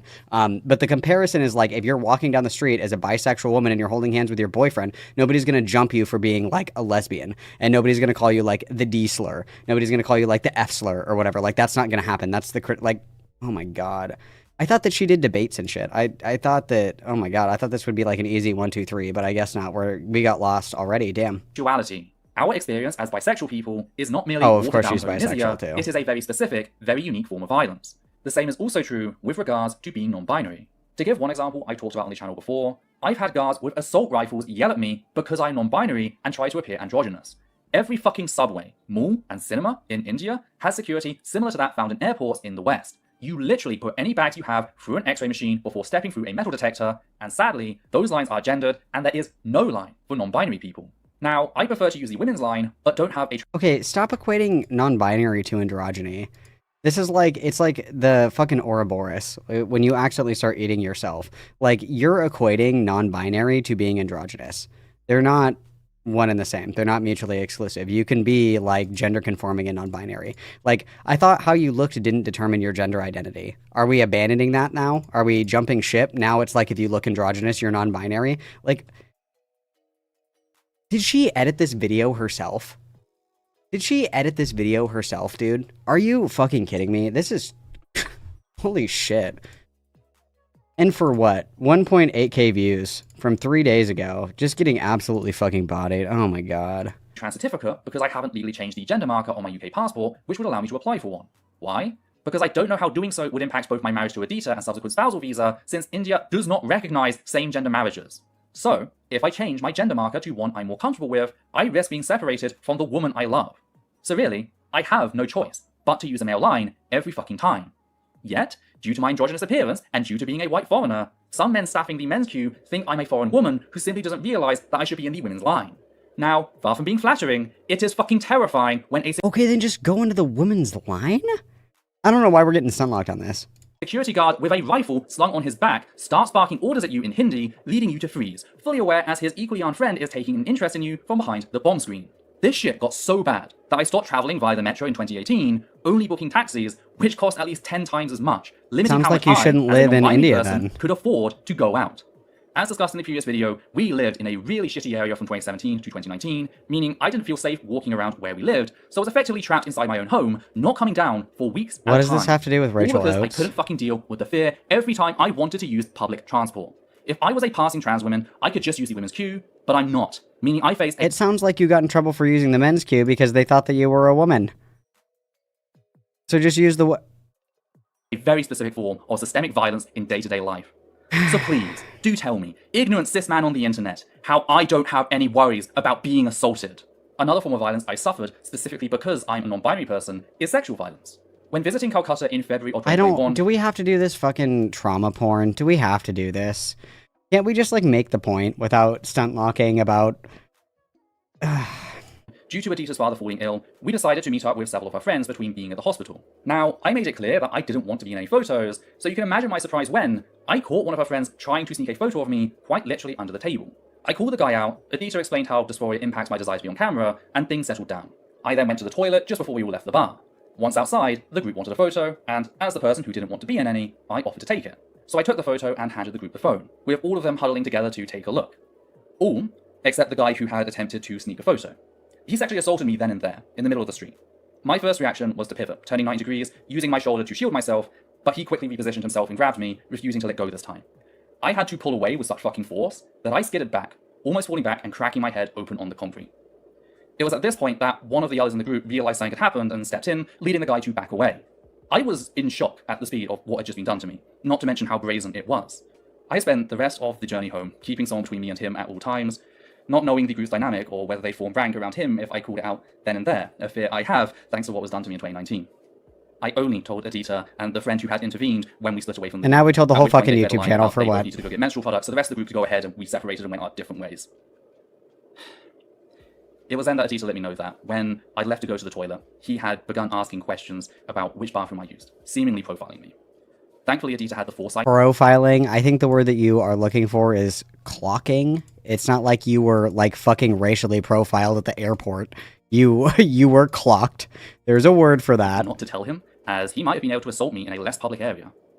To make matters worse, said guy was a high-ranking member of feminism in India, the group Adita had volunteered for in 2018, meaning he had access to vulnerable people. Adita immediately alerted the group to what had happened, at which point several queer women and non-binary folk came forward with similar experiences. Turns out that cracked this the guy case. specifically Real singled out queer Scooby-Doo women and shit, non-binary Ethel. folk as Cool. easy prey, due to them often lacking the support structure of other people. That's real Scooby-Doo So investigation. again, Cool. tell me why I, a non-binary person, am never afraid of assault when I leave the house. Okay, again, like, we're kind of missing this intersection here where it sounds like you got clocked as a trans person. Like, I'm having a really hard time, like, we're just missing the entire fucking point here. We're missing the entire fucking point. We just went down this rabbit hole for what? Ugh. I'd love to hear your fucking insight into my life. Ooh. Of course, just like with It's Michelle, getting heavy. Oates couldn't help but endear herself to Plum following this very public display of envymisia, promoting him in her What Happened to Me video. Plum would continue to show his ass on the matter over the coming years, such as the time he admitted that his attacks on trans participation in sports were never about fairness, they were about keeping trans women excluded from the very category of women. Period. A revelation that is only shocking to people who didn't pay attention to a single thing the larger trans community said about his role in Woodford's incitement to violence against trans women in 2019. Incitement to who was violence. a genuine ally. I don't find it radical to view listening to the larger trans community as the first step towards allyship. So not even allyship itself, just the very first step to someone being an ally. Maybe Oates and her supporters disagree. If so, I'd love to hear their excuses. One last thing I want to mention as is tangentially related. As I continue to publish my current series, after crying about me referencing a UN list on human rights violated when you exclude a specific group of women from women's sports, claiming said rights were invented as opposed to, 100% organic, non-GMO human rights, Plum compared me to a dictator, implying that I'd oppress everyone if I got the chance. I mean, I could see it. I'm not gonna pretend. I mean, it's not out of the realm of possibility. That's the same old, we can't stop abusing marginalized people. What if they do to us what we're doing to them? That whole shtick. This is something I wanted to bring up, since there are only two entities that have attempted to block my videos in specific regions. One is Rachel Oates trying to silence my criticism of her self-declared trans allyship as a trans person. Or she just wants you to, or Rachel Oates just wants you to leave her alone because you've been making these fucking deranged schizophrenic videos about her for like 5 fucking years. That would be my guess. Is the government of Pakistan. This is nothing more than projection on Plum's part. It is Rachel Oates who is wielding her privilege as a cis woman to, in my mind, legally. Why does it always come back to Rachel? Why can't you just attack these? Why can't you leave Rachel alone? Obviously, Rachel wants to be left alone. Obviously, Rachel does not give a fuck. Okay, like, please. Terrorize her trans critics into silence. Unlike Plum, I don't need to make up hypotheticals. A last-minute entry into this video is Nadia. I hadn't previously intended to cover her, but she's been making such a racket on Reddit, effectively running a defense for Oates after she was banned from various subreddits for harassing their members into deleting any post remotely critical of her. Nadia has taken to presenting herself as a neutral party, which couldn't be further from the truth, as shown in the previous video, in how Nadia effectively signed off on the following racist and transmissive shitshow. Essence of thought, you are scum. And if you continue to use my country's freedom of speech to harass people, I will make sure your country comes after you. Because that's right, I know that your country doesn't have the same level of freedom of speech as mine. And I'm sick of people just going, oh, I have freedom of speech, and then saying whatever the fuck they want and then not taking accountability for their actions. So, because I know that you are from India, Peter, I would like to read you some selections from your countries. Are we okay? Penal Code, I believe Penal Code? it's part of. Okay. Are we okay? Section 153A. Okay. Criminalizes promoting enmity between different groups on grounds of religion, race, place of birth, residence, language, etc., and doing acts prejudicial to maintenance of harmony by words either spoken or written, or by signs, or by visual representations, or otherwise. That means the things that you have been doing, Essence of Thought, or Peter, or Ethel, whatever name you want to go by, I don't care. The things you have been doing, where you have been trying to claim that people are violent transphobes with no evidence, where you've been driving people to the point of self-harm, stuff like that. That stuff violates your penal code for the country you choose to live in. And I'm going to advise you now that you discontinue such acts, because from now on, I will be reporting them to your government. I am done playing kid games with your stupid little shit, okay?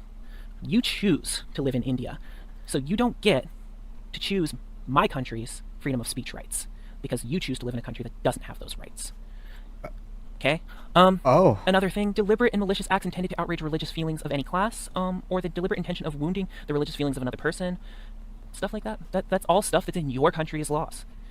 So, I'm going to tell you now, these are things that I'm going to be speaking to your country about from now on, when you decide to harass somebody to the point that they want to mutilate themselves, when you want to try and whip people up into a religious fervor over comments that don't even exist, when you try and ostracize people from the atheist community because they don't meet your requirements of how outraged they should be, guess what?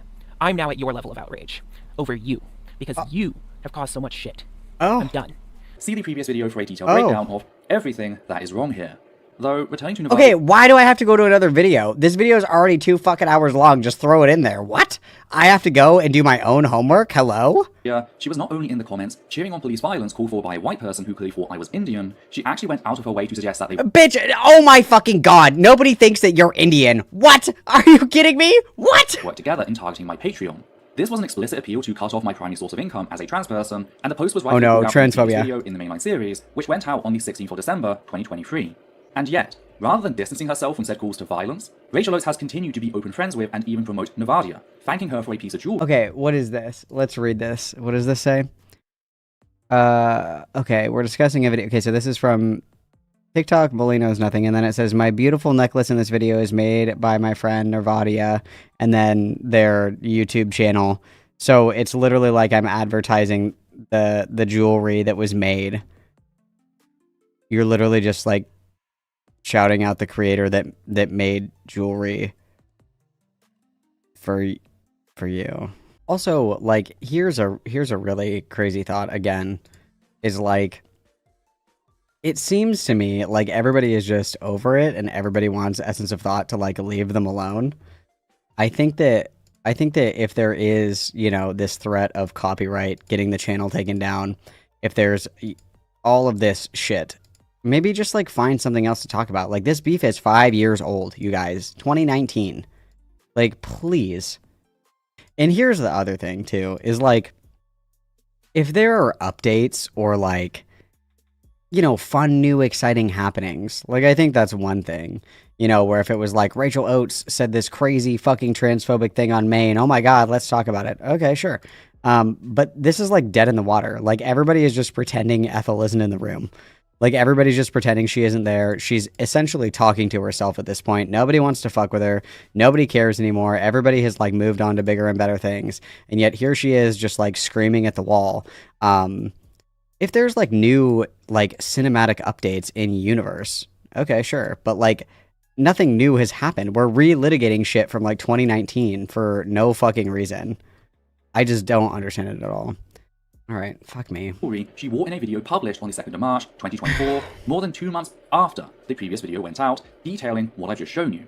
A video which, again, Oates filed a defamation claim against, meaning she had to watch it in its entirety, including the aforementioned section. Oates knows full well what Nadia did, yet is comfortable continuing to promote her as her quote-unquote wonderful friend. Let's start to acknowledge how, throughout everything from 2019 to 2024, not once did I call for action to be taken against Rachel Oates. Not once did I say she should lose this or that. All I did was criticize her behavior and explain how to make amends with the trans community, and that was it. Yet that's apparently definitive proof of what an aggressive monster I am, how much I just want to hurt people. Meanwhile, Oates is in a circle openly calling for my income to be destroyed is acceptable, if not praiseworthy. It's acceptable even as they throw their support behind others who are openly threatening me, a trans person, with police violence, and using a white supremacist fantasy as some sort of twisted justification.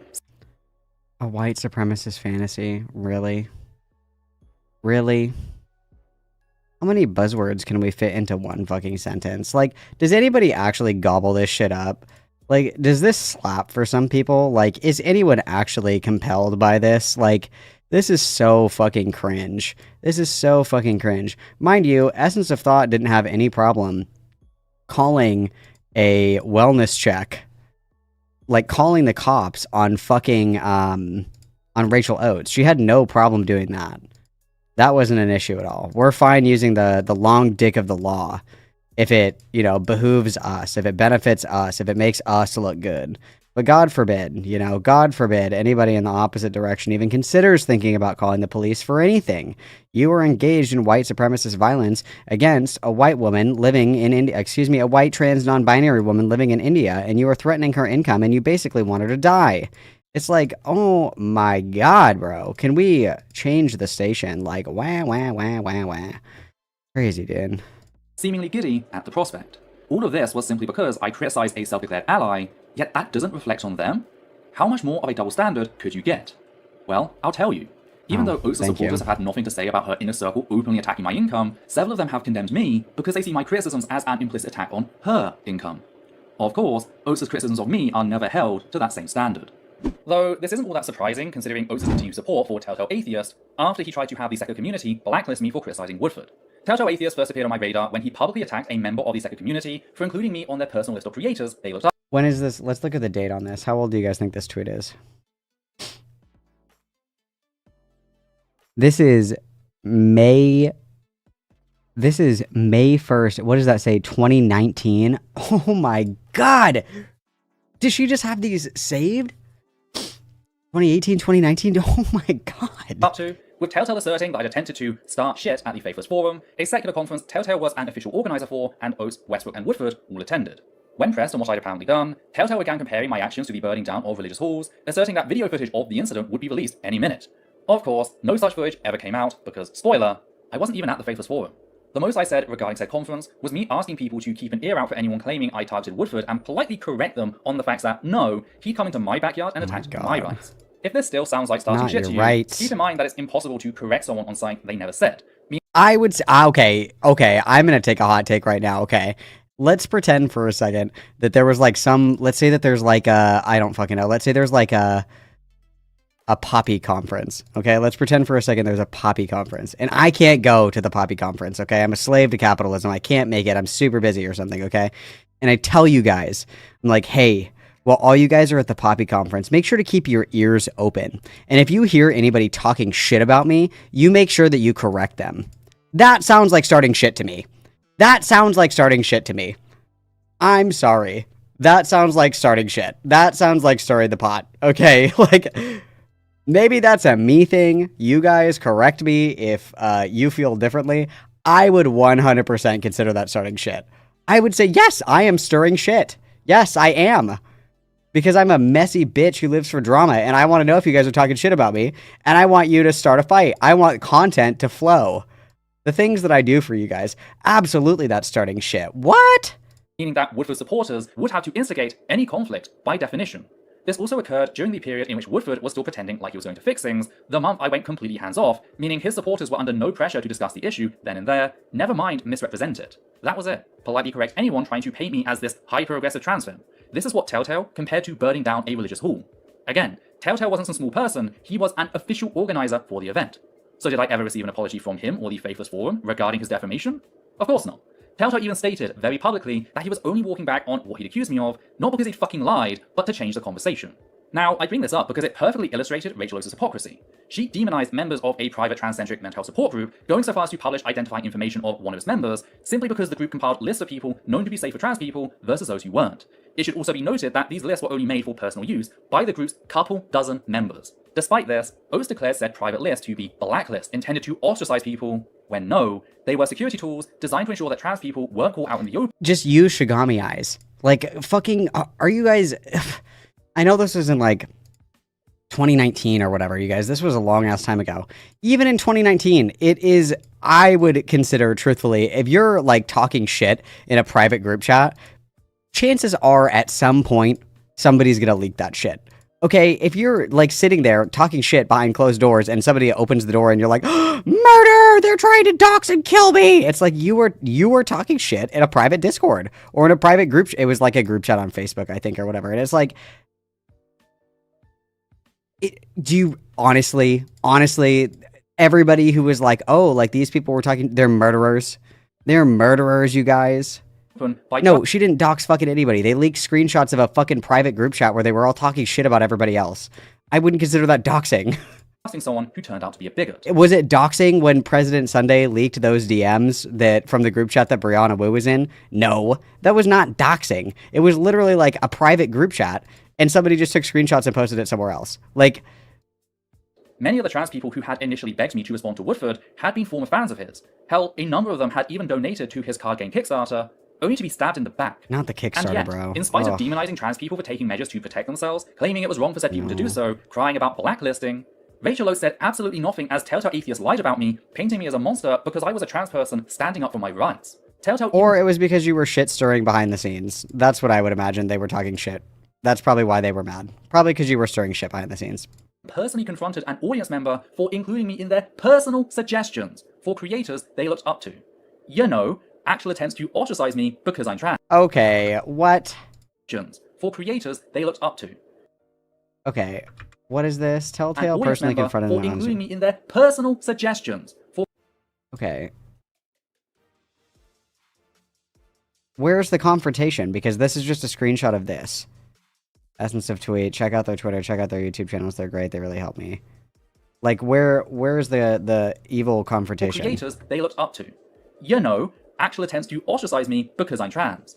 Oh and my yet, god. In spite of me showing all of this back in May of 2019, Oates chose to personally thank Telltale, promoting him for his efforts in demonizing me because I'm trans. Yet the demonization didn't end there. That's Following totally Oates' what it Starvo is. in September 20. Do you guys ever come across somebody who is like just fucking insufferable and it's like, dude, I actually just like don't vibe with you. Like I don't like you that much. And they're like, why? Because I'm trans.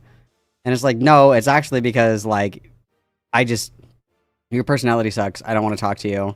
We don't have anything in common. You're fucking boring. Like, it's like, oh, it's because I'm trans. Like, that's what this is. That's literally what this is. It's like, there's no reason for them not to like me other than because I'm trans. It has nothing to do with the fact that maybe they don't like my content. It has nothing to do with the fact that I'm like a mega fucking shit stirrer. It has nothing to do with I'm a fucking massive crybully. It has nothing to do with any of those things. It must be because I'm trans. It's like the fucking Principal Skinner meme. It's like, no, some people just don't like you, and that's called life. Okay, there are plenty of people that don't like me. That's okay. Like, if there's some people that don't like my content, that's fine. It's not for everybody. Okay, that's fine. You don't have to like everybody all the time. If somebody's like, I don't know, I just don't really like Malcolm's content, I'm not like, witch! I'm not like... Okay, you just don't like my shit. That's fine, dude. Like, whatever. Who cares? Fuck. 19, Telltale jumped right in, lying about past incidents to try and paint me as an abuser, going so far as to defend calls to exterminate gay people as a respectable position to do so. On What? the 8th of September, Telltale posted Can I get receipts for the this? following thread to Twitter. Okay. Quote, FYI, I've been doing some investigating on our friend. This isn't the first time this has happened, although historically it's been directed at Christians. Still not good to attack people with ad hominems and abuse, regardless of their beliefs. If you're Okay. interested, check out what happened with the YouTube channel Sage of Daniel. Link to video. You Okay. can also check out the Emanuela situation, though that one is harder to track down since she deleted her channel as a result of the abuse. All this Okay. stuff happened 5 to 6 years ago. How many victims are there? Does he know how to engage with people in a healthy way, or does it all boil down to Tommy McMurtry level hatred? End quote. First, these aren't two cases. The State of Daniel video linked by Telltale is about Emanuela. Second, I noticed how the link Telltale gave started at the 1 minute 52 second mark, skipping over the introduction. That's worth mentioning as Daniel opens his video by quite literally acknowledging that his previous video had been flagged for hate speech and doxing, and whilst he asked for a human review, he didn't think it would be allowed to remain up. About 2 days ago, I uploaded a video about Mr. Repzion, Emanuela, and internet bullying. And not even 48 hours later, I received 2 notifications from YouTube that the video has been filed under a privacy complaint and for hate speech. And so these cases are being investigated at the moment. And even though I feel like I've done nothing wrong, I have this strong suspicion that the video is going to be removed. So I did want to reply to some criticism before that happens. And in particular, I wanted to reply to Essence of Thought. Kind of an important detail to try and skip over, one that Telltale had to know since he put the timestamp after this point. Third, notice how Telltale Okay. imply that I Oh, single-handedly fuck. chased Sorry, jump scare. Okay, here's something that I didn't know, and maybe you guys knew this. I did not. If I'm watching a video, so like say that I'm watching this video, and I'm like, hey, like this is what I'm watching, and I copy the link and I put it, you know, in Discord or whatever, and I send it to somebody, that automatically timestamps. Could it not just be that he linked the video like where he was watching it? Is that not possible? Whatever, dude. Oh my god, this is cringe. Emanuela off the internet. Even Daniel acknowledged that there were other parties involved, one of those being Mr. Repzion, as this happened before the Gamergate split. The fact is, a lot of queer and then queer supportive atheists responded on the matter, for reasons we'll discuss now. Emanuela was a Christian YouTuber, a white cis woman who rose to popularity with her flashcard video titled A Girl's Message to All Christians, a copy of which is still available on YouTube.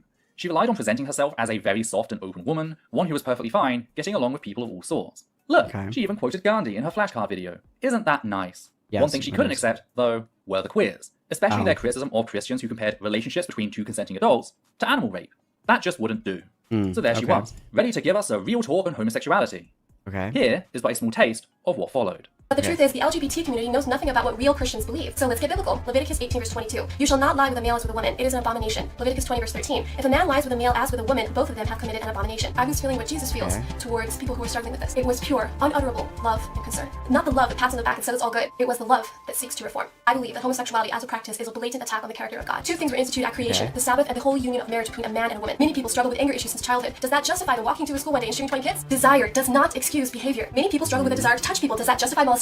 Others struggle with sexual desires towards children. Does that justify pedophilia? Whether we like it or not, there was a time when homosexuality was not okay. We have to ask ourselves, are we going to reach a place in time where pedophilia or molestation will be justified? Whoa, hold up. Homosexuality is different. It's not hurting anyone. Not hurting anyone? In 2005, according to the Joint United Nations Program on AIDS and the CDC, in San Francisco, 90% of all new AIDS infections are among men who have sex with men. In Los Angeles, 71% of those living with AIDS are gay or bisexual. Okay, so we have like a run-of-the-mill doesn't like gay people Christian. I think that these kinds of Christians you would be hard-pressed to find me one of these in the current day. And this video is definitely dated, okay? This video is very old. Okay? This is good old-fashioned, like, early, 2010s Christian messaging. That's all. Actual men. Not to mention the more than 50% of all AIDS transmission in the US to be due to male-male sexual contact. Last I checked, AIDS hurts. I understand like I've never understood before. Last time I checked, AIDS hurts. That's a banger. Last time I checked, AIDS is bad. Okay, go off. That it is indeed a struggle. But Jesus did not come down here, shed his blood, and give his power so that people could be overcome or given to weaknesses. For those who don't know, Leviticus chapter 20, verse 13 is the kill passage. The full passage reads as, quote, "If a man has sexual relations with a man as one does with a woman, both of them have done what is detestable." This video is like a decade old. Please, Ethel, please. Is this what it feels like being like an old person and you show younger people Vines and they're like, wow, very cool, grandpa? Is that what this feels like? Is that what I'm being exposed to? I'm seeing like early edgy atheist videos and I'm like, wow. Like the same thing. Crazy. They are to be put to death. Their blood will be on their own heads. End quote. Emanuela knew this when she chose to forward said passage as God's divine judgment for gay and bisexual. Yeah, that's like, yes. Is anybody confused by that? Anybody? Hello? That's like, yes. Leviticus is like, if you read it, like, if you don't like get lost in the translation where it means boys and men instead of like man and man, if you scratch that or whatever. Yeah. Leviticus is the laws of sexual conduct. If you violate the laws of sexual conduct, you're either like excommunicated from the community or you're killed. Yes. Sexual men on earth. She knew it called for their extermination and seemingly believed other Christians. Okay, extermination is not. Oh my God! Please don't make me do this, you guys. Please don't make me put on my Catholic hat. I don't want to. No. Would sharing that knowledge, whilst outsiders, meaning LGBT plus folk, wouldn't. Thus, she felt she could use it as a dog whistle. Sadly for her, we are intimately familiar with said passage in the LGBT plus community. God knows, we certainly had it screamed at us enough over the years. This makes it particularly gross for Telltale to compare my response, which is still up, by the way, to the actions of Tommy McMurtry, who will— Oh no, there's a video up from like 100 fucking years ago. Call the police. Come back to in the Jimmy Snow section. All you need to know is that McMurtry is a violent bigot who shares in Emanuela's goal of eradicating all LGBT plus folk. The same goal as Telltale Atheist is defending as a position deserving respect. But that's not the only hateful thing in her video. We also have her clear support for reparative torture, pseudoscientific methods meant to turn gay and bisexual people straight, methods often labelled as therapy to hide their true nature. Not only do said methods not do what they claim, but they increase attempted suicide from 8% to 42% among LGBT plus youth. We're just we also gonna have her throw in shit on gay the or fire. bisexual to wanting to gun down children or molest them.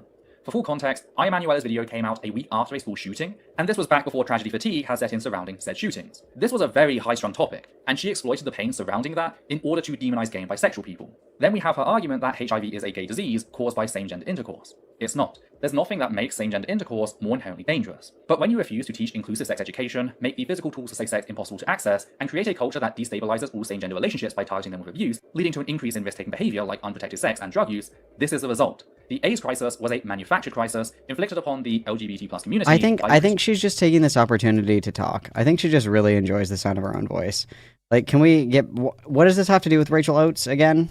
Religion. That's what we were talking about? An entire generation of gay and bisexual people. That's what we're supposed to be talking about? Yet, perhaps the worst part in all of this is Emanuela's explanation for why she's getting involved. How she talks about feeling what Jesus feels, i.e. the love that seeks to reform, after a friend or family member confided in her about their sexuality.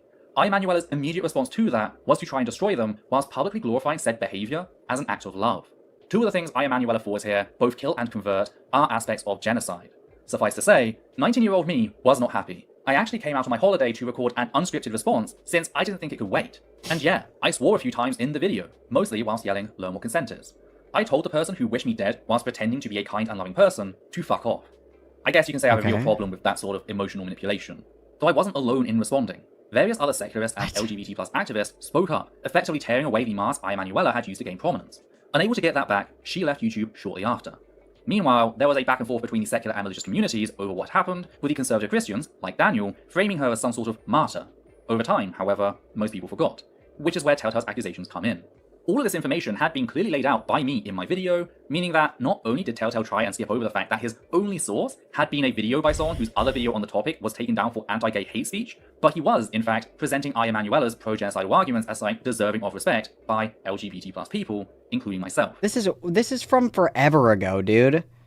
There's not a fucking September 28th. So she took these screenshots like fucking 10 years ago and still has them. Please. Like it says right here, all this stuff happened 5-6 years ago. Come on. Emanuela to Rachel Oates in another desperate bid to paint me as some sort of monster, tapping into trans misogynistic tropes to help him do so. That is the person Rachel Oates chose to promote Where's in the her What Happened transphobic to Me video. ropes? Moving on, we come to the Oh, fact just- that Rachel okay. Oates willingly promoted King Crocoduck after he very publicly deleted his Twitter who's King account due to being Crocoduck? called out for his targeted harassment of an 8-year-old trans girl. Casey was one of a number Okay. of anti-trans bigots who felt emboldened by Woodford's anti-trans bigotry during the events of 2019, leading him to start accusing the trans community of surgically mutilating children, comparing gender-affirming care to cutting off a child's leg because they say they're a pirate. Now, Okay. when called out on his bullshit, he presented 2 case studies as proof that the trans community was mutilating children, that of David Reamer and that David Reamer and then James Damon Younger undergoing hormone blockers at 8. of Okay. Damon Younger. Starting with David Reamer, he was a cis man whose penis was destroyed during a botched circumcision shortly after birth. Okay, now, we at are- the time, intersex we people all were gaining know. prominence in the medical community, leading doctors to ask what they should do. Enter John Money, a doctor who believed that every intersex infant should be surgically reassigned female because, in his mind, reassigning them as either male or female would make them normal, and reconstructing a neovagina was easier than a neophallus. Of course, this raised questions about the child's gender, which is where we come to the foundational belief of Money's worldview, that gender was strictly taught and could thus be controlled through therapy. You know, Okay. the exact opposite of what the trans community accepts to be true. When Money heard about David's case and the fact that David had a twin brother, Yawn. Brian, Money saw an Yap, opportunity. yap, yap, He convinced yap, David's yap, parents yap. to reassign David a girl whilst using Brian as a control, beginning surgery when David was less than 2 years old before putting him on hormone therapy. Money then spent the next decade trying to teach David that he was a girl. To give you an idea of Brevity. what those sessions involved, Brevity, come Money would have on. Brian partake in sexual play with David. Said process involved David laying on his back, with Brian laying between David's legs to form the missionary position, with both of them still children at the time. Brian would then be asked to perform rhythmic thrusting against his brother's groin, imitating the act of sex. All of which Money forwarded as necessary for successful reassignment, teaching David his place in a normal heterosexual relationship. Money also photographed these sessions, yet perhaps most worryingly, conducted some sessions without the supervision of a second professional. David also recalled that Money would verbally abuse Brian if he refused to do what Money demanded. Money I thought reported this that was a said video sessions were about resounding Rachel success, Oates. that David had perfectly adjusted to being a girl, Rachel leading Money's Oates. methods to be adopted as the default approach to intersex infants. It's just one teeny tiny little problem. The fucker was a fraud. He fabricated his findings, burying the facts that David had begun to threaten to take his own life as early as the age of Like, does TLDR mean nothing anymore? Like, TLDR. Can we TLDR it? 13 if he was forced to continue seeing Money. After 2 whole years of depression relating to his gender, David's parents finally told him the truth. That's right. David didn't know he'd been forcibly That's right. transitioned until he was 15. He was a naive participant, yet he displayed acute signs of gender dysphoria. This makes David one of the only cis people in history to suffer from gender dysphoria as a result of his forced transition, proving how you cannot force a child to identify as a different gender. A case study doesn't prove fucking anything. It doesn't prove shit. David transitioned back to being a man, yet sadly, due to the torture Money and his parents had put him through, David had problems trusting people and forming relationships. David Reamer would take his own life when he was just 38. That is what King Crocoduck is blaming the trans community for. The actions of a fraud who, like Crocoduck, believe children can be convinced to change their gender and should thus be forced to do so in order to conform to societal norms. So, reparative torture. Money wasn't a trans icon. Everything he believed, everything he argued, was the very antithesis of what the trans community knows to be true regarding gender. We accept that you cannot forcibly change a person's gender, that said gender is innate and immutable, and that the only person who can figure out who they are is themselves. So Casey straight up fucking lied. Yet it only gets worse when you unpack the case of Luna Damon Younger, who Casey dead names in his thread, presenting a now all too familiar narrative. It's the story of a young boy who dresses and acts like a boy at their dad's house and doesn't show any signs of gender dysphoria around him or indeed any of the family friends. Meanwhile, the boy's liberal mother is forcing him to identify as a girl, saying she does with the always the assistance of a liberals. single pro-trans therapist who has given a false diagnosis of gender dysphoria and is subsequently pushing the child closer to medical sterilization. This is a story as was broken by famous anti-trans crank Wal Pire, writing for The Federalist in 2019. It's the story that went on to be echoed by countless conservative and fundamentalist Christian blogs, such as The Daily Wire, Breitbart, The Christian Post, The Christian Examiner, Russia Today, World News Group, and The New American. No credible news source would even touch the story, and the reason behind that was pretty simple.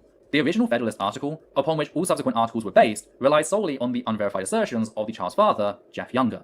This meant that, at the time Casey made this accusation, these were his only sources, fascist blogs.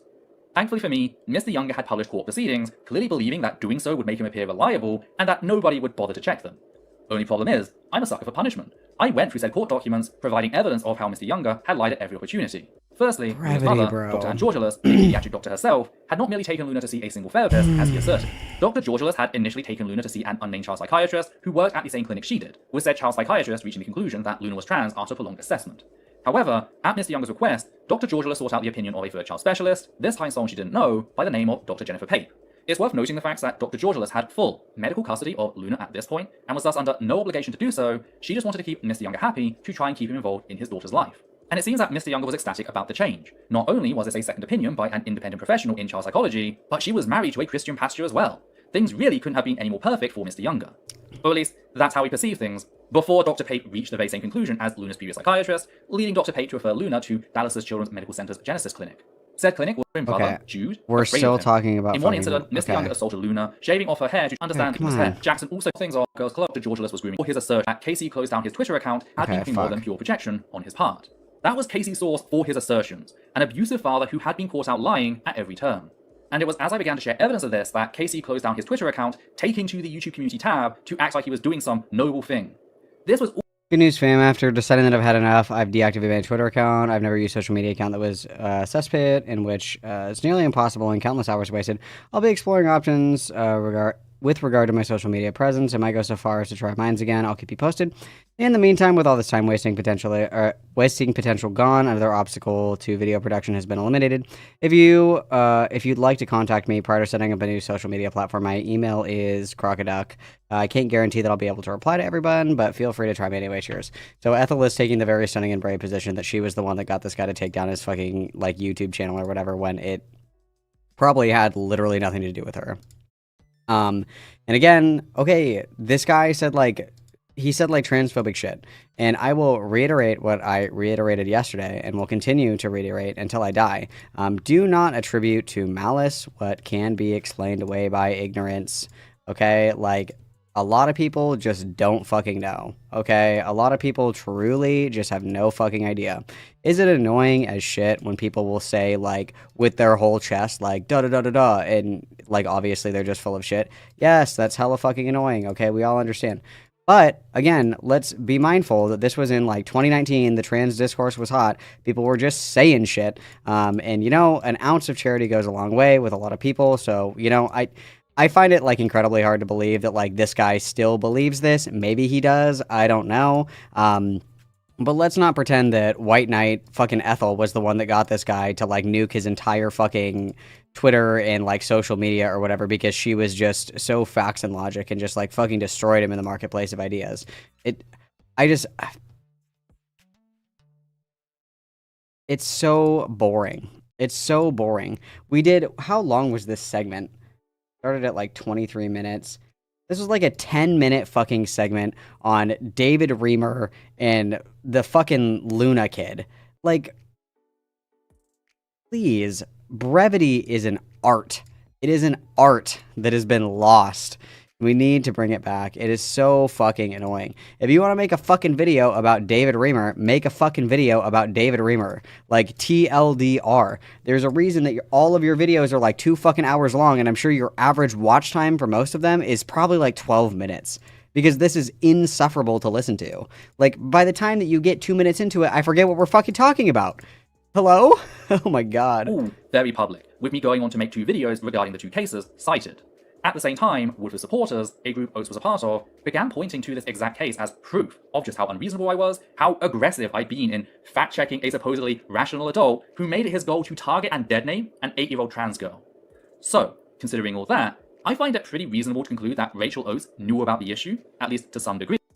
How the fuck do we get all the way to it's reasonable that Rachel Oates knew every single thought that was inside this guy's fucking head and that she refreshed his Twitter feed every single fucking day just to double check and make sure that he was posting good approved Ethel things?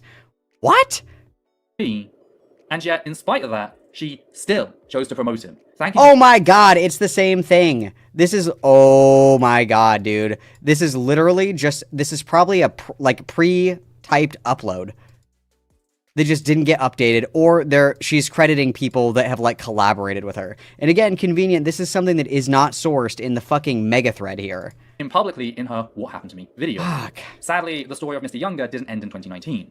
I'd returned to him in 2022, redoing my video on Luna as part of a series of videos covering the facts that Mr. Younger had openly called upon his supporters to assassinate Texas politicians that supported trans youth, ran for office on a pledge to eradicate trans youth, and boasted about how he's responsible for the ban on gender-affirming care in Texas. Okay, so that guy's just, like, these things happened unwell. after Okay. Oates chose to support KC, but none of this is surprising when we look at... I mean, yeah, guys, like, obviously Rachel, you know, supported this in the past, okay? But obviously, Rachel has a fucking crystal ball, and she should have been able to see that this guy was like a deranged lunatic.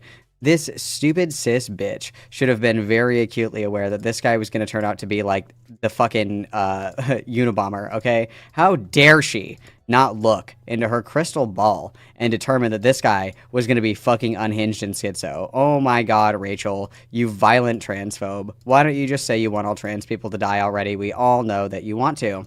What was already known in 2019. We knew Mr. Younger was an anti-trans fascist with a history of domestic abuse, meaning this is something that KC, An anti-trans fascist. Okay, I'm done. and by extension Rachel Oates, I don't want to do. willingly enabled. It is my opinion as a trans person that they helped Mr. Younger extend his reach beyond religious circles, that they helped secularize his brand of Good job, Rachel. You fucking single-handedly got rid of trans-affirming care for minors in the United States. Great fucking job, Rachel Oates, you fucking demon. anti-trans violence, just like Woodford had done. Which just leaves us Jimmy Snow. I had originally considered turning this section into its own standalone video, but I'm exhausted. I just want to get this last video Bitch, we're all exhausted too, please. done to have made this information publicly available for other people to use before moving on to hopefully brighter and better things, so it gets tagged onto the end. Note that this isn't merely a condemnation of Rachel Oates, who promoted Jimmy Snow throughout the events of 2019. Okay, Jimmy Snow hosts, what's it fucking called? The Line. That's what it's called. It's called The Line, and it's like a call-in show. It's like a ripoff of talk radio, back when talk radio was a thing. I don't know if anybody remembers this, but you used to be able to, like, call into talk radio and, like, talk shit to the host or, like, argue about shit. Like, I'm thinking, like, Rush Limbaugh, Glenn Beck, like, all of this stuff. It's, like, you know, old-school fucking talk radio kind of shit or whatever, okay? So Jimmy Snow helps put together this show. It's called The Line. Most famously on The Line is... what's his fucking name? It's called, it's like Matt Dillahunty. I'm sure that I'm saying his name wrong. He's like the atheist debater. Like, he's the one that debated Big Papa Fascist at DebateCon. Like, that's like his one trick is atheist debates. And he has a regular show on The Line with fucking Jimmy Snow or whatever. Jimmy Snow also produces, I forget what it's called. It's, I think it's still The Line, I think. But it's one where, like, trans people host the show. Oh, it's called the Transatlantic Call-In Show. That's what it's called. So Jimmy Snow helps produce this as well. And it's like a bunch of trans people, and they take calls from callers. It's like talk radio, and, you know, they can argue with the callers. They can answer questions or whatever. For anybody who's been a Malcolm fan for a long time, I was on that show one time with student Dr. Ben. Good times. But Jimmy Snow is a darling, okay? Jimmy Snow has been nothing but polite to me, and I would not consider Jimmy Snow to be transphobic, considering he helps produce this show. He works closely with Katie Montgomery, Arden Hart. There's somebody else who's regularly on there. I'm trying to think. It's Arden Hart and Katie Montgomery are the ones who are on there all the time. Dr. Ben is on there a lot. They have, like, regular guests, like a regular, like, rotation of guests or whatever. I would not, in my wildest dreams, consider Jimmy Snow to be transphobic at all, but... This section is a condemnation of everyone who took part in the public sexual harassment campaign, which became known as the Pumpkin Saga, glorifying sexual violence as the pinnacle of liberal LGBT+ activism. But hey, I'm getting a little ahead of myself, so let's roll things back, all the way to May of 2019, the point at which Woodford made it clear that he had no real intention of fixing his video, instead comparing himself being held accountable for what he'd done to Galileo being judged by the Roman Inquisition. You know, the guy who was famously right about the Earth revolving. Oh no, Ethel, somebody made a joke. Ethel, honey, that was a joke. That was a joke. Around the sun. He doesn't really think that he's Galileo. It was a joke. At that point, I stopped giving Woodford the benefit of the doubt, as I'd done the entire month before. This did not sit well with some people. Okay, then why would you say you stopped giving him the benefit of the doubt when you never gave him the benefit of the doubt in the first place? Hello? People was Jimmy Snow. Snow began bemoaning the facts that the trans community expected action, not words, to be taken regarding Woodford's cries to strip trans women of 6 fundamental human rights. He began making vague statements about how there was bad on both sides, equating the trans community standing up to violence with said initial violence, a move taken to serve Snow's bottom line. You see, the relationships in the Secular community at the time were not organic. Back in 2018, Snow had established a Discord server to which Secular content creators were invited. I know, because I was actually invited to join, yet never made use of the service. I only discovered that I was still inside the group when I logged back onto Discord to set up the Essence of Thought community server at the start of 2021. The whole thing ran like Vought from... Okay, so we're backtracking for 2 years? Oh my god, euthanize me. Given to the actual quality and impact of what was being done, than to how much money was made, coordinating crossovers and such to boost ratings for all parties involved. This explains why I was treated the way I was back in 2019. I was seen as a threat to this money-making machine Bro, come on. because I couldn't be bought. This group had tried to Oh my god, bro. No. to me up. It's because you didn't use the fucking server, bro. You got invited. You never fucking participated in it. It had nothing to do with, like, the dark cabal of fucking money and shit. Like, oh my god. You are not that important. Oh my god. In the month I gave Woodford to sort out his shit, clearly hoping to bring me into the fold, yet I made it very clear that my duty to the trans community was paramount, which brings us to Snow's desire to undermine my credibility in pretending Oh that my me calling out Woodford God. violence was Tell me about the pumpkin thing. Yes. Quick little pit stop to talk about the pumpkin thing. What is good? Okay, this is really quick, but it's wild because she just called like the pumpkin saga like weaponizing sexual violence or whatever the fuck. This was a thing that like Jimmy Snow had a while back where some pastor named like Tommy McMurtry or whatever. This was back when Jimmy Snow was called Mr. Atheist, and the pastor starts his video by saying, "I call him Mr. Pumpkin because he's the biggest fruit on earth." Nice. Which is, you know, nice. it's like corny homophobia or whatever. But then in response, Jimmy like did this bit where he started like insisting that like Tommy McMurtry is sexually attracted to pumpkins, and they did like, what's it called, like search engine like optimization or whatever, or like targeted sort of like search engine manipulation or whatever, so that when you Google Tommy McMurtry or whatever, it would auto complete with like pumpkins or like Nice. It just became like a recurring joke or whatever. And for a while afterwards, like Jimmy Snow would have this bit where he was like, "Notice how Tommy McMurtry has not denied the claim that he is sexually attracted to pumpkins." It was like by all accounts, he trolled him super fucking hard. It was hilarious. And she just referred to that whole thing as like sexual violence against the pastor.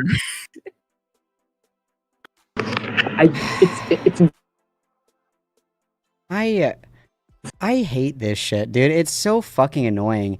It was like, oh my god. I watched it on stream. It was where, oh god, it was Lily Orchard sexually harassed me. And Lily Orchard made like this post, and it was like, all my ex fans or whatever, like, you guys went from wanting to fuck me to wanting to hate fuck me. And that was like the whole post. Like, is that like cringe and like kind of weird? Like, sure, whatever. But it was like a general post where it's kind of like if somebody was like, haters can suck my dick. And Ethel was like, I was sexually harassed. It's like, what? The leaps and bounds. Everything is violence. Everything is abuse. Everything is rape. I don't understand. It's wild. Anyways, I just wanted to clarify that because it was just insane. It was insane to me that it was an insane thing that she said that she just totally glossed over. Because that's actually hilarious. That pumpkin thing is funny. That's actually really funny. So, I cannot believe that she is. She hates fun. She just doesn't have a sense of humor. Like, did she honestly think that he was comparing himself to Galileo, or like, because he obviously isn't like, yeah, like, you guys, I discovered the cycle of the Earth. Like, obviously he was kidding. Oh my god. Please go. Okay, anyways, I'll let you get back to it. Okay, all right. Well, that pumpkin thing is based as fuck. Love that. All right, thanks for the tea. Later. That sexual violence, you guys. That's sexual violence because that's fucking hilarious. It's sexual violence to be like, it sounds like you think pumpkins are hot. That's sexual violence. That's a funny bit. That's funny. I think that's funny. Uh-oh, Malcolm sexual violence connoisseur confirmed. Oh no, cancel Caden's ready. God, this is horrible. Put me down, dude. That's the real problem. This led me to call him out towards the end of May, after someone presented him as an amazing trans ally, pointing out how he'd made himself complicit in the very violence we suffered inside the secular community. Snow responded, once again reaffirming his stance that the trans community's attempts to hold Woodford responsible for his transmisia were just as bad as his calls to strip trans women of 6 fundamental human rights, to which I responded by quoting Martin Luther King Jr.'s letter from Birmingham jail. No, she didn't! No, she didn't!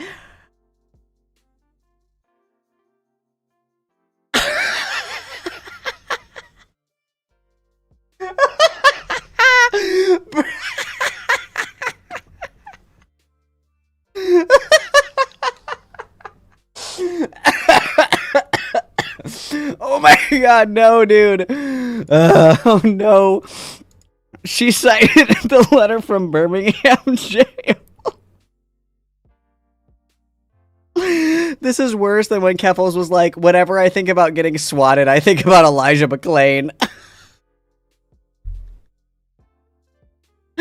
Dude, it's so sad that Ethel doesn't have a sense of humor because she is funny as fuck, dude. That's...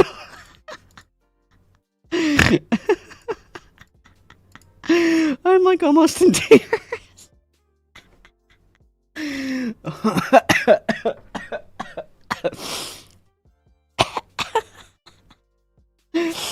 I wish anybody loved me as much as white people love Martin Luther King Jr. As much as white people love this letter, dude. White people love this shit so much.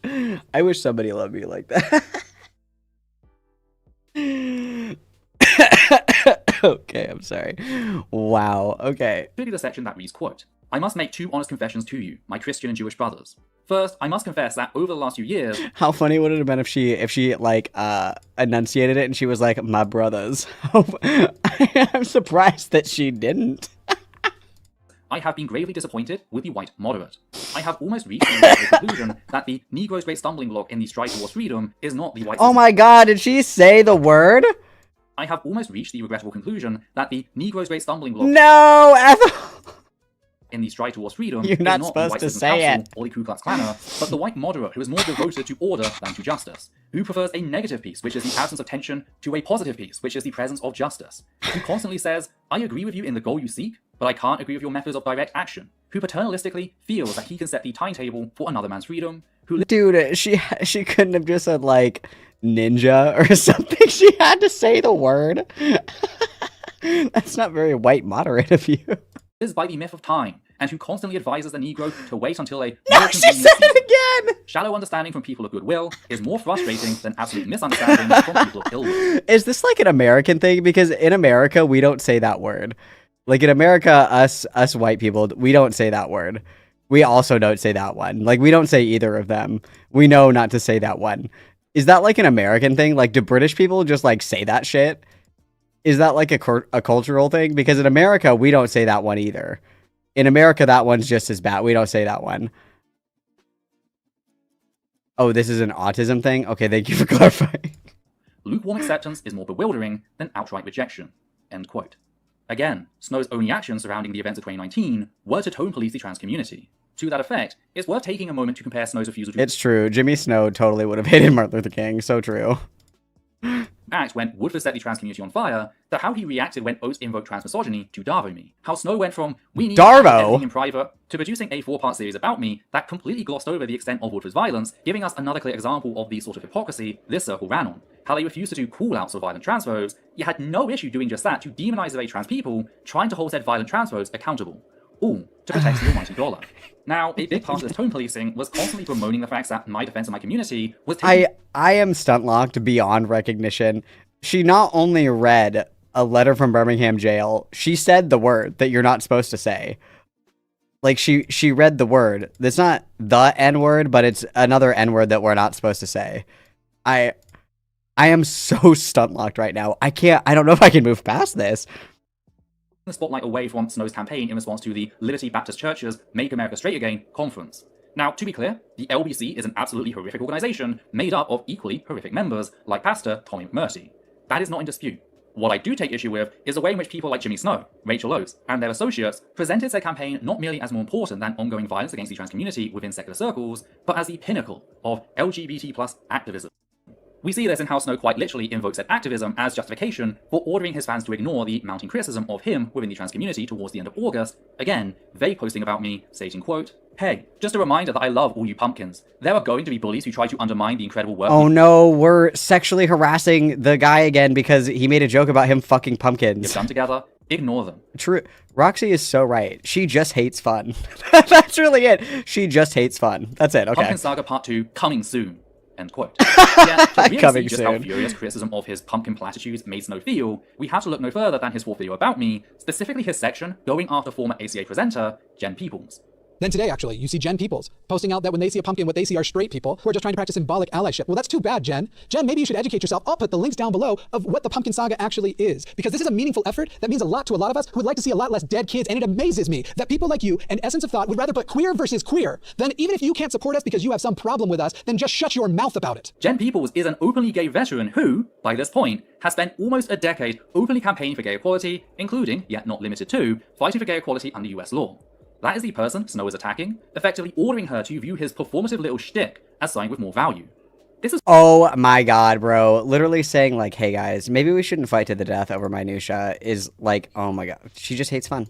fucking gross. Not to mention highly disrespectful of the work that Jen Peoples had done on the ground. Yet it only gets worse when we acknowledge how the heart of Snow's campaign, the very thing that gave it its name, was based on sexual violence. Oh my god! By LBC and its members, Pastor Tommy McMurtry began to call Snow, still going by Dear Mr. Atheist at the time, Mr. Pumpkin. This led Mr. Atheist followers to spam the conference chat with pumpkin emojis, angering McMurtry. So far, so good. Yet this is where the sexual harassment began. Snow began insinuating that McMurtry is sexually attracted to pumpkins, such as himself. That's a funny joke! That's a funny joke! You call me Little Pumpkin, like, curious.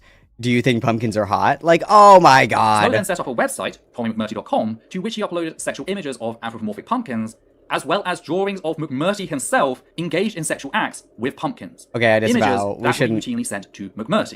We shouldn't draw pictures of people fucking pumpkins, okay? That's bad. That is the pumpkin saga as it came to be known. According to Ray Price... Okay, but also, like, the pumpkin bit's funny. I don't know what to say. England and Wales, sexual harassment refers to those engaging in, quote, unwanted conduct or sexual nature, end quote, that, quote, has the purpose or effect of either violating the other person's dignity or creating an intimidating, hostile, degrading, humiliating, or offensive environment for them, end quote. It doesn't have to be. He could just block him on Twitter. Then further expand on this by giving us 19 examples. I'm not going to read them all, but I just wanted to know a few key ones which are relevant to this topic. Okay. Those examples are sexual comments or noises, for example, catcalling or wolf whistling, sexual jokes, sexual posts or contact on social media, and lastly, spreading sexual rumors. So, considering the evidence just presented... Okay, if you want to consider, honest to God, like, hey, do you like fucking pumpkins? If you truly want to consider that sexual harassment, I just don't have words. It's just it's a joke. How is what Jimmy Snow did in 2019 not an example of what I just listed? How is drawing sexual art of a real person only to upload that art to a public forum and spam them with it? Did Jimmy Snow draw the pictures? Question mark? And even if Jimmy Snow did hypothetically draw the pumpkin fucking, like, I would hardly consider this, like, you can literally just block him. A form of sexual harassment.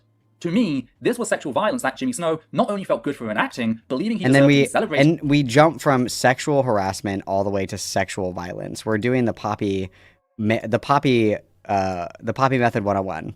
Like, yeah, guys, this might be sexual harassment. Drawing people fucking pumpkins is kind of weird. But the sexual violence and rape, it's like, chill. He fucking sold merchandise, capitalizing on said sexual harassment. Oh my god, fucking merchandise. Oh my god, chill. Here's a fun idea. Let's conduct a thought experiment. Let's roll things back to before the events of September 2019. Okay, I'm with Let's you. say, for the sake of argument, that I hadn't called Rachel Oates a liar and a sewer mouth for gaslighting the trans community. Okay, Let's say that I had, as so many people kept telling me to, taken a page from Jimmy Snow's book. Okay. Let's imagine that I'd begun making comments about how Rachel Oates clearly lusted for some form of fresh produce. Lettuce, for example. Oh, she said produce. Okay, sorry. Let's imagine if I constantly sought her out to imply that... No, please, I don't need this hypothetical about how you don't know how to make a joke. I don't need this hypothetical. I don't need this hypothetical. If Rachel Oates, like, called you, like, leafy green or something like that, like, pretend, like, if Rachel Oates was like, oh, you're, like, leafy green, like, okay, leafy, like, whatever, leafy lettuce or whatever, and you were like, damn, like, you talk about lettuce a lot, like, you trying to, like, fuck the lettuce, or, like, what is your issue? Like, that is the joke. That's the joke. Like, I really don't know. Before then setting up a website in her Please name, don't send me to pumpkin which I uploaded porn. hundreds of lewd images of anthropomorphic lettuce, and... Oh, this isn't even that bad. It's literally just a pumpkin with a big rack. it's just pumpkin with boba. And the pumpkin is even wearing a top. The pumpkin just has big boba. Crazy, bro. of her having sex with lettuce. Images that were routinely sent to her. How long do you think I'd be alive for? How long do you think... True. Somebody's gonna hunt you down and kill you in real life. It's so true. Oh my god, please grow up. ...would be before people nailed me to the fucking wall and presented me as proof of the trans predator myth. This is what people were effectively Okay, if you had a sense of humor, though, that wouldn't happen. Because if she was calling you, like, leafy green lettuce and you were like, damn, like, it sounds like you want to kind of fuck the lettuce. Like, everybody would be like, oh, ha, yeah, lettuce fucking. Like, it's a joke. I don't know what to say. do when they held the Pumpkin Saga up as the crowning achievement of LGBT plus activism, with people, including Rachel Oates, showing off their pumpkin pride everywhere. The secular community saw Jimmy Snow sexually harass someone publicly and asked me, a CSA survivor, why can't you be more like him? Hey, oh my god. Why can't you just sexually harass people? Suffice to say, I was not at all surprised when a number of Snow's audience members came forward about how he sexually harassed them. What? I was not surprised because the secular community, Oates included, empowered him to do so. They taught him that sexual violence is okay, and even noble, at least under certain circumstances, allowing those circumstances to creep further and further until they include taking advantage of his own audience. At no point did Oates seem to stop and ask herself, Receipts? We're just gonna drop that and walk away? Receipts? Hello? I would like... We were just fine and dandy to spend how long explaining David Reamer, but we are unable to produce receipts of Jimmy Snow, like, sexually harassing people in his audience and, like, assaulting them and shit. We were totally fine to spend, like, fucking almost 15 minutes of this video stunt-locked on David Reamer, but we're not going to show receipts for that. Really. of what she was supporting when she promoted Jimmy Snow, like in her What Happened to Me video, as someone who was safe. At no point did she seem to stop and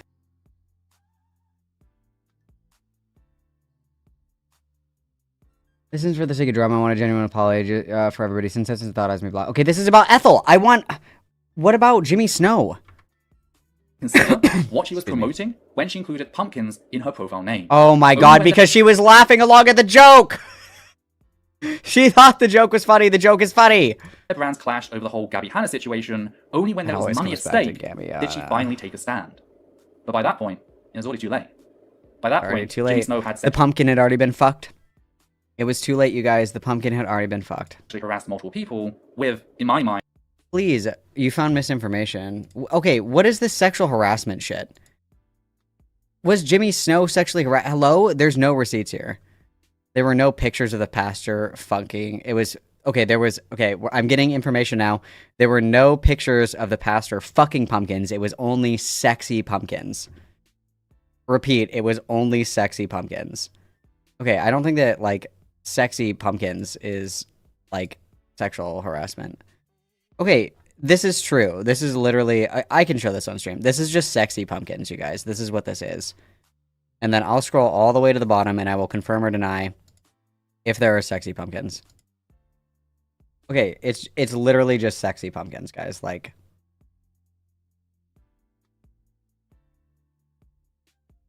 It's just sexy pumpkins. That's all it is sexy pumpkins. And I'm going to scroll all the way to the bottom. I will let you guys know. So far, I'm not being flashbanged. They're quite literally just sexy pumpkins. And those are, for the record, the sexy pumpkins are funny. It's funny. It's a good meme. I don't know what to say. Her blessing and the blessing of the majority of the secular community. Here's an example of the difference between how I and Oates operate. Okay, I'm going to pause again because I'm not going to let this go. I want evidence that Jimmy Snow, like, sexually harassed people. I still don't have evidence of that. Supposedly that is a thing. I want evidence. We were able to get stunt-locked and talk about David Reamer for how fucking long, but we're not going to drop receipts that Jimmy Snow sexually harassed people. I didn't even promote Jimmy. Yet, not finishing the video I'd begun to put together in late August of 2019 about this very topic is among my top 3 regrets regarding this entire situation. The other 2 are, of course, giving Woodford a month to correct his transmisia and taking Oates' bait back in September. Again, I wasn't the person lifting Snow up as someone everyone should try and emulate, yet I feel more remorse about failing to act than Oates does. Sexual violence is never justified. A statement I make as someone who was heavily criticized in the secular community for being one of the few people to publicly support the punching of Nazis in 2017. That's actually why I view sexual violence to never be justified. Because there's nothing you can achieve through sexual violence that cannot be achieved through regular violence. Nothing except explicit sexual gratification. Ergo, the only reason a person would choose... You guys, would you punch a Nazi? Would you guys punch a Nazi? But you wouldn't rape. Curious. Like, what is this? What are we listening to? Sexual violence over regular violence is not because they had no other option, as with regular violence and community defense. It's because they want to get off on said violence, that they're seeking it out. For all the fucking grits you want, Stonewall was a bloody riot after all, But the moment you decide to use sexual violence, you are telling me, along with every survivor of sexual violence in the LGBT+ community, of which there are disproportionately many, that you are a sexual predator and that your very presence makes the LGBT+ community an unsafe place. In my mind, that is what Rachel Oates not only supported, but promoted to her audience. A sexual predator who had publicly engaged in acts of sexual violence. Give me examples of the sexual predation other than the pumpkin memes. People drawing a sexy pumpkin is not like sexual assault. You were not raped because somebody sent you a picture of a sexy pumpkin. Okay? Please, please, put me out of my misery. And would go on to target members of his own audience. I want proof of this. I need evidence. Somebody link me. Where is the evidence that Jimmy Snow, like, sexually predated on people in his audience? If that was true, where's the nuke? Nuke me. Batman? Like, what is this? Why am I surprised? Considering Oates' promotion of the likes of Thomas Westbrook and Rosa Dawn, both of whom have also publicly engaged in rape apologetics. There has to be a point where we stop and realize that we are well and truly beyond the excuse that this was just an accident or that she didn't know. This is a repeating pattern of behavior, brought about by Oates' zero accountability stance. It's not a repeatable pattern of behavior because it's been like 5 years, Ethel. Grow up. Get a hobby. Go outside. Ugh. From everything I've shown you, I find it fair to conclude that, unless it hurts her brand, her image, her income, Rachel Oates fundamentally does not give a shit. She would sell her audience out in a heartbeat. Okay, why do you so long give as a she thought shit? It'd benefit her in the long run. Who cares? That is what you are supporting if you continue to support Rachel Oates. Who cares? I've done my bit. I've given you the information. Only you Not really, but okay. can choose how to react. Only you can stop the sexy pumpkins. Only you. I just hope, whatever your choice is, that you can live with the consequences of your own. Ethel missed a big opportunity here to release this around Halloween, first of all. Second of all, you guys, I cannot get over that she said the N-word. Not the N-word, but a N-word. I can't believe that she said that. You're not supposed to say that one either. I am so stunt-locked. I can't get over it. I'm going to be thinking about this for days. Not only did she read Martin Luther King Jr.'s A Letter from Birmingham Jail, she also said the no-no word. She said the naughty word. You're not supposed to say that word. That's not for our kind, Ethel. You're not supposed to say it.